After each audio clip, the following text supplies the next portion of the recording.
வணக்கம் தோழர்களே.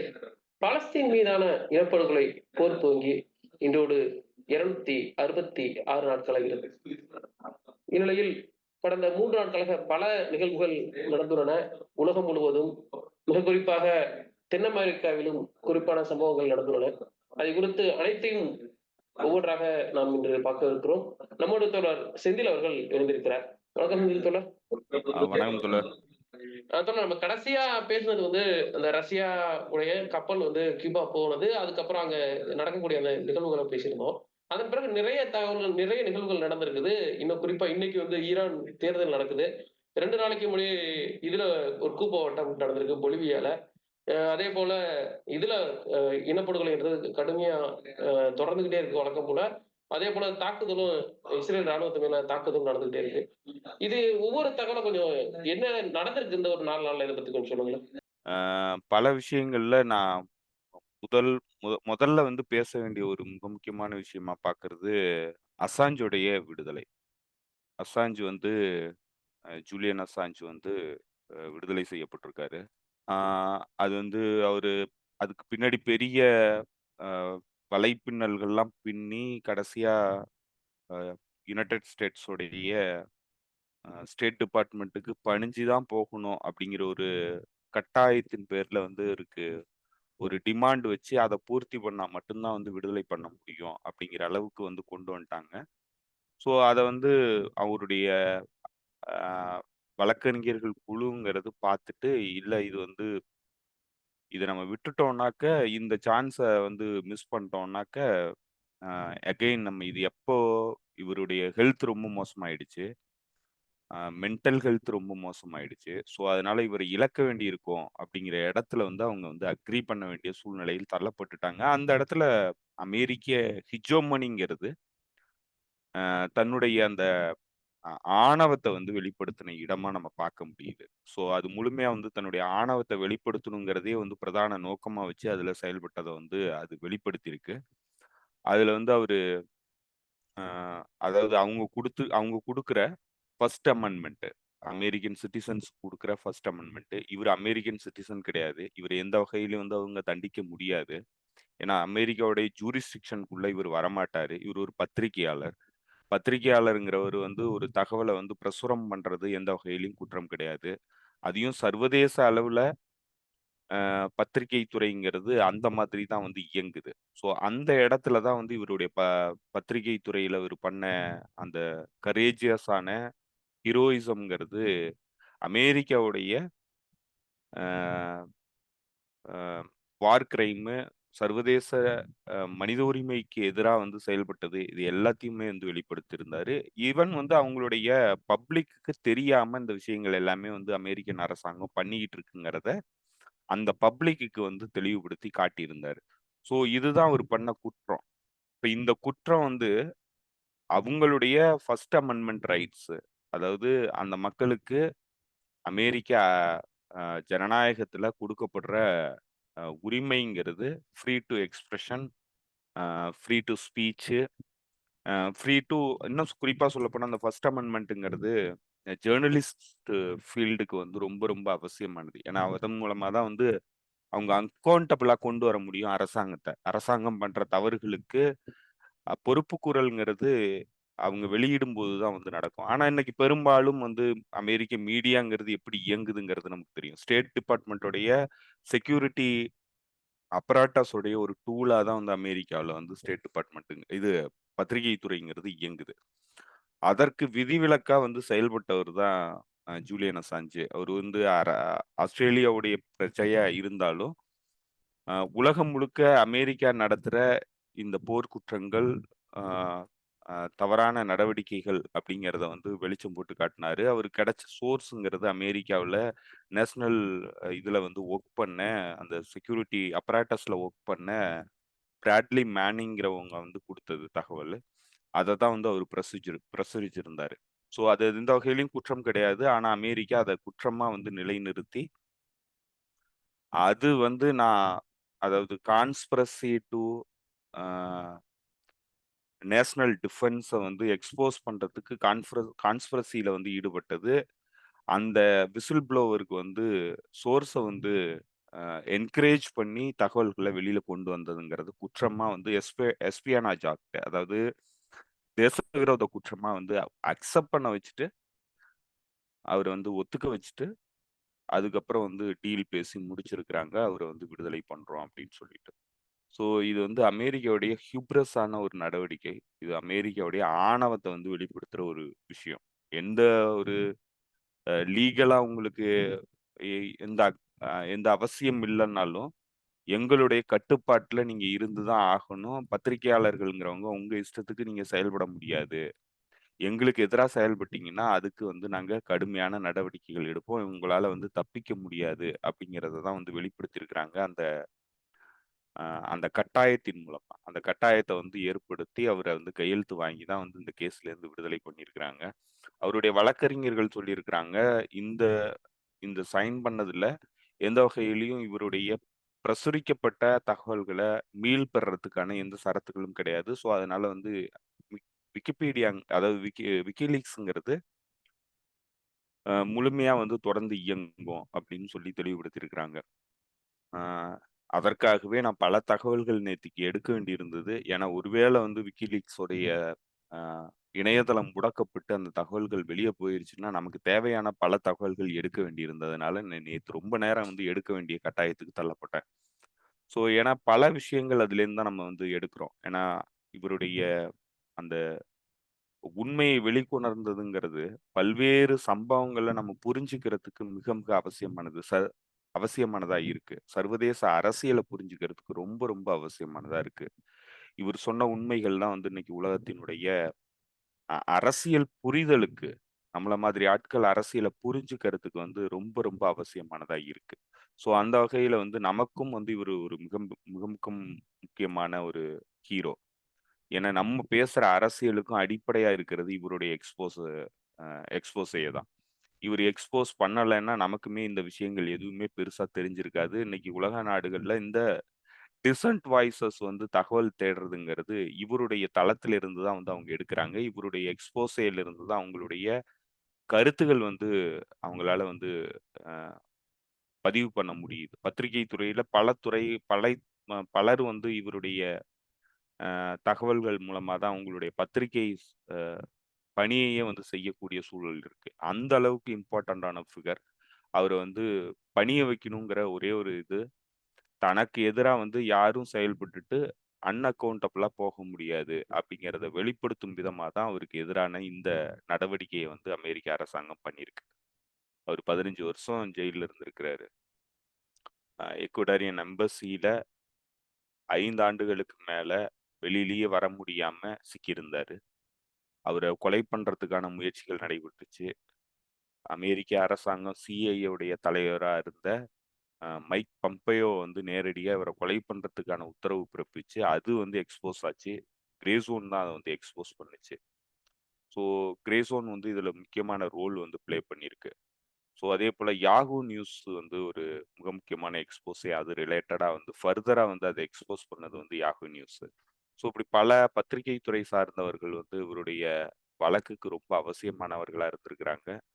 பல பத்திரிகைகள் இவருடைய தகவல்கள வெளியிட்ட பல பத்திரிகைகள் இந்தியாவுல ஹிந்து முதற்கொண்டு, அதனால பலனடைஞ்ச பல பத்திரிகைகள் இவர வந்து கைவிட்டுட்டாங்க. எந்த வகையிலயும் இவருக்கு ஆதரவா வந்து அவங்க இல்ல. இவர் குடுத்த தகவல்கள பிரசுரிச்சு, தங்களுடைய பத்திரிகையுடைய பேர வந்து கிரெடிபிலிட்டிய வந்து உயர்த்திக்கிட்டவங்க, இன்னைக்கு அவருக்கு ஆதரவா வந்து கடந்த ஒரு 6, 7 வருஷமா வந்து அவங்க செயல்படல. அதுக்கு காரணமா வந்து அவங்க அந்த மெயின் ஸ்ட்ரீம் பத்திரிகைகள் வந்து சொன்னது என்னன்னாக்க, அ பெடஸ்டா கேஸ், பெடஸ்டா லீக் அப்படின்னு சொல்றது. Email league.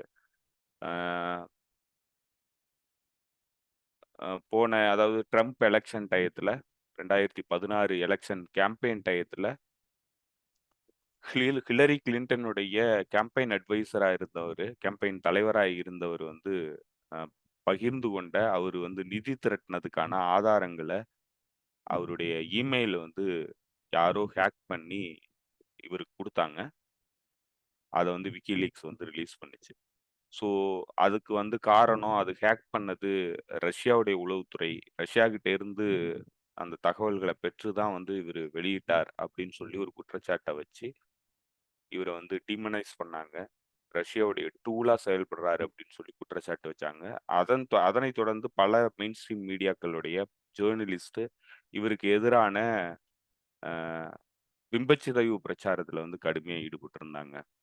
ஸோ அதன் விளைவா பலரும் வந்து இவருக்கு ஆதரவு குடுத்தவங்க வந்து தங்களுடைய ஆதரவுகள வாபஸ் வாங்கிக்கிட்டாங்க. இது வந்து இந்த லிபரல் வியூஸ் உள்ள பலரும் வந்து இந்த மாதிரியான ஸ்டேட்டோடைய டூலா வந்து இயங்குறதுங்கிறது இந்த விஷயத்துல மட்டும் இல்ல. பல இடங்கள்ல அவங்க இத வந்து வெளிப்படுத்தியிருக்கிறாங்க. இதுல பல்வேறு பிரச்சனைகள்ல நான் ஒண்ணு மட்டும் சேர்க்கணும். நமக்கு நல்லா தெரியும் கடந்த 5, 7 வருஷமா அந்த இந்து மாதிரியான ஒரு பத்திரிக்கை வந்து ஜூலியன் அசாஞ்சாக ஒரு துரும்ப கூட கிள்ளி போடல. ஆனா அவர் குடுக்குற தகவல்லாம் ரிலீஸ் பண்ணிக்கிட்டாங்க. இவர் 2 நாளைக்கு முன்னாடி வந்து ஹிந்துராம் தானும் ஜூலியன் அசாஞ்சாவும் எடுத்த ஃபோட்டோவ போட்டுக்கிட்டு 5 வருஷத்துக்கு முன்னாடி நான் அவர மீட் பண்ணேன் அப்படின்னு சொல்லி இப்ப கிளைம் பண்ணிக்கிறாங்க. இது எப்படி ஒரு இரட்டை வேடமாவும் வெட்கமாவே இருக்காதா இவங்களுக்கெல்லாம்? ஒரு சுரும்பு கூட கிள்ளி போடல. ஆனா அவரு ஃபோட்டோவ போட்டுக்கிறாங்க இப்ப அவர் வெளிய வந்த பிறகு. இந்தியாவுல ஹிந்து ராம்ங்கிறது முகமூடி போட்டவரு. அவரு வந்து தொடர்ந்து வந்து இந்த மாதிரியான வேலைகள்ல ஈடுபடுவாரு. இடதுசாரிகள் உலகம் முழுக்கிற இருக்கிற இடதுசாரிகள் கூட வந்து தொடர்புல இருக்கக்கூடிய நபர் தான் அவரு. அந்த இடதுசாரிங்கிறவர் தான் வந்து அ ராஜபக்ஷே கூட கூட்டாளியா இருந்தவரு. இன்றும் கூட்டாளியா இருக்கக்கூடியவரு. ஸோ அ அவருடைய அந்த கிரெடிபிலிட்டிங்கிறது ஒரு இனப்படுகொலை பண்ண குற்றவாளிக்கு கூட வந்து உறவு வச்சிருக்கிறது தான் அவருடைய கிரெடிபிலிட்டி. அவரு தான் வந்து இடதுசாரி. ஸோ இந்த இந்த பொய் பிரச்சாரங்கள் வந்து இவங்க தொடர்ந்து பண்ணிக்கிட்டே இருப்பாங்க. எப்பல்லாம் வந்து தங்களுக்கான அ அந்த பேர வந்து ஏற்படுத்திக்க முடியுமோ, அப்பல்லாம் அத பயன்படுத்திப்பாங்க. வளர்ந்தவங்க கூட உறவு வச்சுப்பாங்க. அது அவங்களுடைய நேச்சரு. ஸோ அதனால வந்து ஒருத்தர் வந்து சமூகத்தால அங்கீகரிக்கப்பட்டுட்டாருன்னா, உடனே வந்து அவரு எங்களால உருவாக்கப்பட்டவர்ன்னு சொல்லிக்குவாய்ங்க. அதே வந்து சமூகம் வந்து அங்கீகரிக்க மறுத்தது அப்படின்னாக்கா, உடனே வந்து வில்லனா வந்து சித்தரிப்பாங்க. இவங்க எங்க காத்தடிக்குதோ அந்த பக்கம் போகக்கூடிய நபர்கள். ஸோ அந்த வகையில வந்து ஹிந்துராம் வந்து இதுல மிக முக்கியமானவர். ஒரு இனப்படுகொலையுடைய கூட்டாளி. இனப்படுகொலைக்கு ஈக்குவலான ரெஸ்பான்சிபிலிட்டி இருக்குன்னாக்கா, அது ஹிந்து ராமுக்கு இருக்கு. ஆனா இந்து ரத்னா லங்கா ரத்னா பரிசு வாங்கிக்கிட்டு நடந்த போர்க்குற்றங்கள், இனப்படுகொலை இது எல்லாத்தையும் மறைக்கிறதுக்காக இயங்கக்கூடிய ஒரு நபர் தான் வந்து இந்துராம். ஸோ இந்துராம் பல அ இந்திய உளவு அமைப்பான ராவினுடைய அ முன்னாள் அதிகாரிகள வந்து கட்டுரை எழுதுறதுக்காக வந்து தொடர்ந்து பயன்படுத்தினவரு. புலிகளுக்கு எதிராகவும், தமிழ் மக்களுக்கு எதிராகவும். தொடர்ந்து வந்து தமிழர்களுக்கு எதிரான கட்டுரைகள் வந்து எழுதுறது, ஒரு கன்சென்ட்ட வந்து உருவாக்குறதுல, சர்வதேச அரங்குல நம்மள பத்தி தவறான பிம்பத்த வந்து கொண்டு போய் சேர்க்கறதுல மிக முக்கியமான பங்கு வகிக்கக்கூடியவர் தான் வந்து இந்துராமும், ஹிந்து பத்திரிகையும். ஸோ, அதனால வந்து அவர பத்தி நம்ம பெருசா நமக்கு தெரியும். அவருடைய அரசியல் என்ன? அவர் எதுக்காக வந்து வேல பார்க்குறாரு அப்டின்ட்டு. ஸோ, அந்த மாதிரி இவர் மட்டும் இல்ல, பல்வேறு உலக நாடுகள்ல இவருடைய அ அ செய்திகள வந்து செய்தியாக்கி தங்களுடைய கிரெடிபிலிட்டிய நிரூபிச்சுக்க முயற்சி பண்ணவங்க, கடைசியா கைவிட்டுட்டு இவருக்கு எதிரா வந்து செயல்பட்டாங்க. இவர வந்து தவறான பிம்ப பிரச்சாரம் வந்து பண்ணாங்க. ஸோ, இது தொடர்ந்து நடந்தது. அத எல்லாத்தையும் தாண்டி இன்னைக்கு அவர் எப்படியோ ஒரு வகையில வந்து வெளியேறிட்டாரு. ஸோ, அவரு வந்து திரும்ப வந்து பத்திரிகைகள்ட்ட பேசினார்னாக்க, அ அவரு உண்மையா வந்து இது இந்த கன்வென்ஷன் அதாவது கன்விக்ஷன்ங்கிறது தான் அ அதாவது கட்டாயத்தினால தான் வந்து இந்த கன்விக்ஷன வந்து ஏத்துக்கக்கூடிய சூழ்நிலை வந்துச்சுங்கிறத வந்து அவரு வெளிப்படுத்துவார்ன்னு தான் நெனைக்கிறேன். ஸோ, ஏதோ ஒரு வகையில அவங்க வந்து அவங்களுடைய அந்த ஹியூப்ரஸ் நடவடிக்கைய வந்து இதுல உறுதிப்படுத்தி இருக்கிறாங்க. தான் சொல்றத மீறி யாரும் இயங்க முடியாது அப்படிங்கிறத வந்து அவங்க வந்து அ உலகத்துக்கு தெளிவுபடுத்தியிருக்காங்க. பத்திரிக்கையாளர்களுக்கு தெளிவுபடுத்தியிருக்காங்க. ஸோ அதுதான் இந்த விஷயத்த பொறுத்தளவுல நடந்திருக்கு. ஸோ எனிவே அவர் வந்து விடுதலை ஆனதுங்கிறது ரொம்ப முக்கியமானது. ஏன்னா, சில இடங்கள்ல இந்த மாதிரியான ரெவல்யூஷனரீஸ் மக்களுக்காக இயங்கக்கூடியவர்கள் இந்த மாதிரியான டாக்டிக்கல் டிசிஷன்ஸ் எடுக்க வேண்டியது அவசியமா இருக்கு. பல இடங்கள்ல இந்த அ அ அந்த எத்திக்ஸ மீறிடக்கூடாது அப்படிங்கிறதுனால வந்து நமக்கு பெரிய இழப்புகள் தான் ஏற்பட்டிருக்கு. அதுலக்கு குறிப்பான ஒரு நிகழ்வா நம்ம வந்து நமக்கு தெரிஞ்ச நிகழ்வா நம்ம பேசணும்னாக்க, ஈழத்தமிழர்களுடைய அந்த போராட்டம் வந்து முடிவுக்கு வந்தது. ஆயுத போராட்டம். ஸோ அதுக்கு புலிகள் வந்து கடைசி வரைக்கும் தங்களுடைய ஆயுதங்கள விடாம, அ சரணடையாம வந்து அ அ தங்களுடைய உயிரே போனாலும் பரவாயில்லன்னு சொல்லிட்டு தங்கள சாக்ரிஃபைஸ் பண்ணாங்க. அது எத்திக்கலா சரியான விஷயமா இருந்தா கூட, டாக்டிக்கலா இன்னைக்கு நம்ம பாலஸ்தீனத்தில பார்க்குற இந்த விஷயங்கள் வந்து மிஸ் ஆயிடுச்சே அப்படிங்கிற ஒரு வருத்தம்ங்கிறது நமக்கு இருக்கு. அந்த டாக்டிக்கலான சமரசங்கள் வந்து அவசியமானது. ஒரு விடுதலை போராட்டமும் சரி, எந்த ஒரு போராட்டத்திலயும் வந்து டாக்டிக்கல்ங்கிறது ரொம்ப ரொம்ப அவசியமானதுங்கிறத வந்து இன்னைக்கு காலம் வந்து நமக்கு சொல்லுது. ஸோ அந்த வகையில ஒரு டாக்டிக்கலான முடிவா தான் வந்து நம்ம இத பார்க்க வேண்டியிருக்கு. ஸோ அதனால இத வரவேற்க வேண்டிய முடிவா தான் பார்க்க வேண்டியிருக்கு. ஆனா இது எல்லாமே உலக மக்களுக்கும் தெரியும். இவர் எந்த குற்றமும் பண்ணலங்கிறது. ஸோ அமெரிக்காவ பத்தி இன்னைக்கு உலகமே வந்து அவங்களுடைய அந்த சாஃப்ட் பவர்ங்கிறது என்னங்கிறது உலகத்துக்கே தெரியும். அவங்க வந்து எந்த அளவுக்கு ஒரு ஹிப்போக்ரிட்டிக்கல் நேஷன் அப்படிங்கிறத வந்து இன்னைக்கு சர்வதேச அரங்குல தெளிவுபடுத்துறாங்க. அத வந்து ஆ ஜூலியன் அசாஞ்ச் வந்து அவர் ஏத்துக்கிட்டாலும் சரி, ஐ மீன் அவரு வந்து நான் இந்த குற்றத்த பண்ணேன்னு சொல்லி ஏத்துக்கிட்டதுனால எந்த மாற்றமும் அடைய போறதில்ல. சர்வதேச அரங்குல அமெரிக்காவுடைய முகம். சர்வதேச அமே சர்வதேச அளவுல அமெரிக்காவோட முகம் வந்து இன்னைக்கு எப்பவும் இல்லாத அளவுக்கு வந்து வெளிப்பட்டுருச்சு. ஸோ அதனால இவரு யாருன்ட்டு அ ஜூலியன் அசாஞ்ச் யாருன்ட்டு மக்களுக்கு தெரியும். அமெரிக்கா யாருன்னு மக்களுக்கு தெரியும். ஸோ அந்த வகையில இவருடைய அந்த கன்விக்ஷன்ங்கிறது எந்த மாற்றத்தையும் ஏற்படுத்த போறதில்ல. இவருடைய இமேஜ பொறுத்தளவிலும் சரி, அமெரிக்காவுடைய இமேஜ பொறுத்தளவிலும் சரி. ஸோ இது வந்து அ ஒரு பாசிட்டிவான ஒரு விஷயம். இந்த வாரத்துல நடந்த ஒரு பாசிட்டிவான விஷயம். அ இன்னொரு அ அடுத்த டாபிக்க பத்தி பேசணும்னாக்க, ஐ திங்க் வந்து அ லெபனான்குள்ள போர் தொடுக்கிறதுக்கான நடவடிக்கைகள் தீவிரமாகறதா தான் சொல்றாங்க. அது நம்ம பல பல நாட்களுக்கு முன்னாடியே நம்ம பேசிட்டோம். இந்த போர வந்து அவங்க தொடுக்காம இருக்க மாட்டாங்க. அந்த அளவுக்கு அவசியமானதா வந்து அந்த போர் இருக்கு அப்படின்னு சொல்லி நம்ம பல வீடியோக்களுக்கு முன்னாடியே வந்து பேசியிருந்தோம். இன்னைக்கு அதோடைய எவென்ச்சுவாலிட்டிங்கிறது கிட்டத்தட்ட நெருங்கி வந்துட்டதா தான் சொல்றாங்க. போர் வந்து எந்த சூழல்லயும் உடனடியா ஆரம்பிக்கக்கூடிய வாய்ப்புகள் இருக்கு அப்படின்னு சொல்லி சொல்றாங்க. ஸோ நேத்து 40 ஏவுகணை தாக்குதல் வந்து ஹிஸ்புல்லா நடத்தியிருக்கு. ஸோ அ இந்த கள நிலவரம்ங்கிறது ரொம்ப ரொம்ப சிவியரா ஆயிட்டு இருக்கு. போர் வந்து தீவிரமடையுது.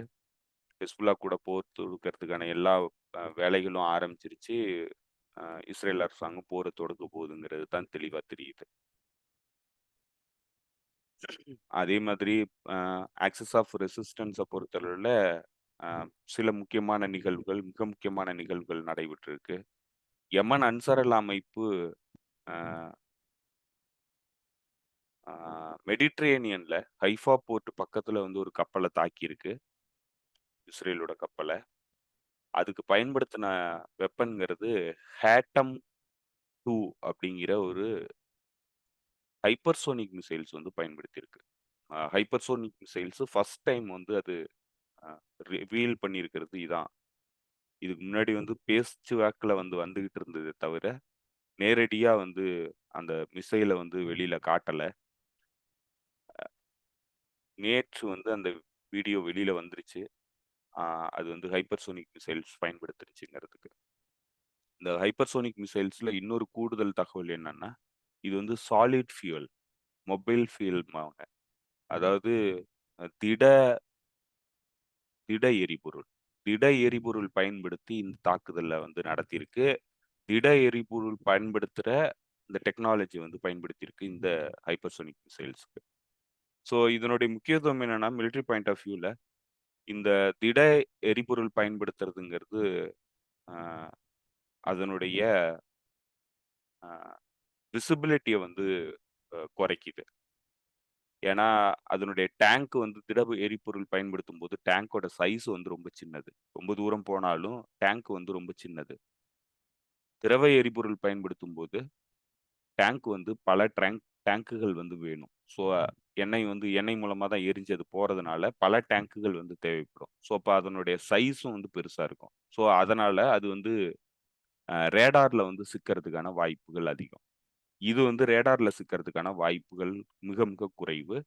அது மட்டும் இல்லாம இது சவுண்ட் ஸ்பீட்ல போறதுனால ஹைப்பர்சோனிக் மிசைல்ங்கிறதுனால இது வந்து இடைமறிக்க முடியாது. ஸோ அந்த அளவுக்கு அட்வான்ஸ்டு தொழில்நுட்பத்த பயன்படுத்தி இந்த வெப்பன தயார் பண்ணியிருக்கிறாங்க. அதன் மூலமா ஒரு கப்பல் மீது குறி தவறாம தாக்கியிருக்கிறாங்க. இதனுடைய அந்த டார்கெட்டிங் அ பிரிசிஷன்ங்கிறது ரொம்ப ரொம்ப அ ரொம்ப ரொம்ப மீன் ரொம்ப பவர்ஃபுல்லானதா வந்து சொல்றாங்க. அவங்க சொல்லியிருக்கிறாங்க. ஸோ அதனால இது வந்து ஒரு மிக முக்கியமான டெவலப்மெண்ட். அடுத்த கட்ட போர் நடவடிக்கையில இஸ்ரேல் அரசாங்கம் லெபனான் மீது வந்து போரை தொடுத்துச்சுன்னா, இது வந்து பெருமளவுக்கு பயன்படுத்துறதுக்கான எல்லா வாய்ப்புகளும் இருக்கு. இந்த ஹைப்பர்சோனிக் மிசைல்ஸ். அது மட்டும் இல்லாம அவங்க வந்து அ அன்மேன்டு போட் வந்து பயன்படுத்துறாங்க. Suicide boat. இது வந்து நம்ம திரும்பவும் வந்து பேச வேண்டிய இடத்துல வந்து நம்ம அ புலிகள் கடற்புலிகள் வந்து பயன்படுத்தின இந்த ட்ரோன்ஸ் தான் நமக்கு ஞாபகம் வருது. கிட்டத்தட்ட வடிவமைப்புகள் எல்லாமே வந்து அந்த மாதிரி தான் இருக்கு. ட்ரோனா தோழர் இல்ல போட்டா? அன்மேன்டு போட்டா? அன்மேன்டு போட்டு அது ட்ரோன் போட்டு தான். Okay, okay, okay. அன்மேன்டு போட்டு. ஸோ இது வந்து புலிகள் பயன்படுத்தின அந்த போட்டுகளுக்கு தான் வந்து நம்ம பொருத்த வேண்டியிருக்கு. புலிகள் வந்து இந்த துறையில ரொம்ப வல்லுனர்களா இருந்தாங்க. ஸோ அவங்க இன்னைக்கு இல்ல. ஸோ அது வந்து மிக மிக ஒரு துரதிர்ஷ்டவசமானது தமிழர்கள பொறுத்தளவுல. ஸோ அந்த இடத்துல இன்னைக்கு எமன் அன்சாருல்லா அமைப்பு இந்த கடற்பரப்பினுடைய கட்டுப்பாட்ட தன்னுடைய கைக்கு கொண்டு வந்திருக்கிறதுங்கிறது ரொம்ப ரொம்ப ஆரோக்கியமான ஒரு விஷயமா தான் வந்து நம்ம பார்க்க வேண்டியிருக்கு. அதே நேரத்துல அதனுடைய தாக்குதல் வல்லமைங்கிறது மெடிட்டரேனியன் வரைக்கும் போயிருக்கு. மெடிட்டரேனியன்ல தாக்குதல வந்து தீவிரப்படுத்த ஆரம்பிச்சிருக்கு.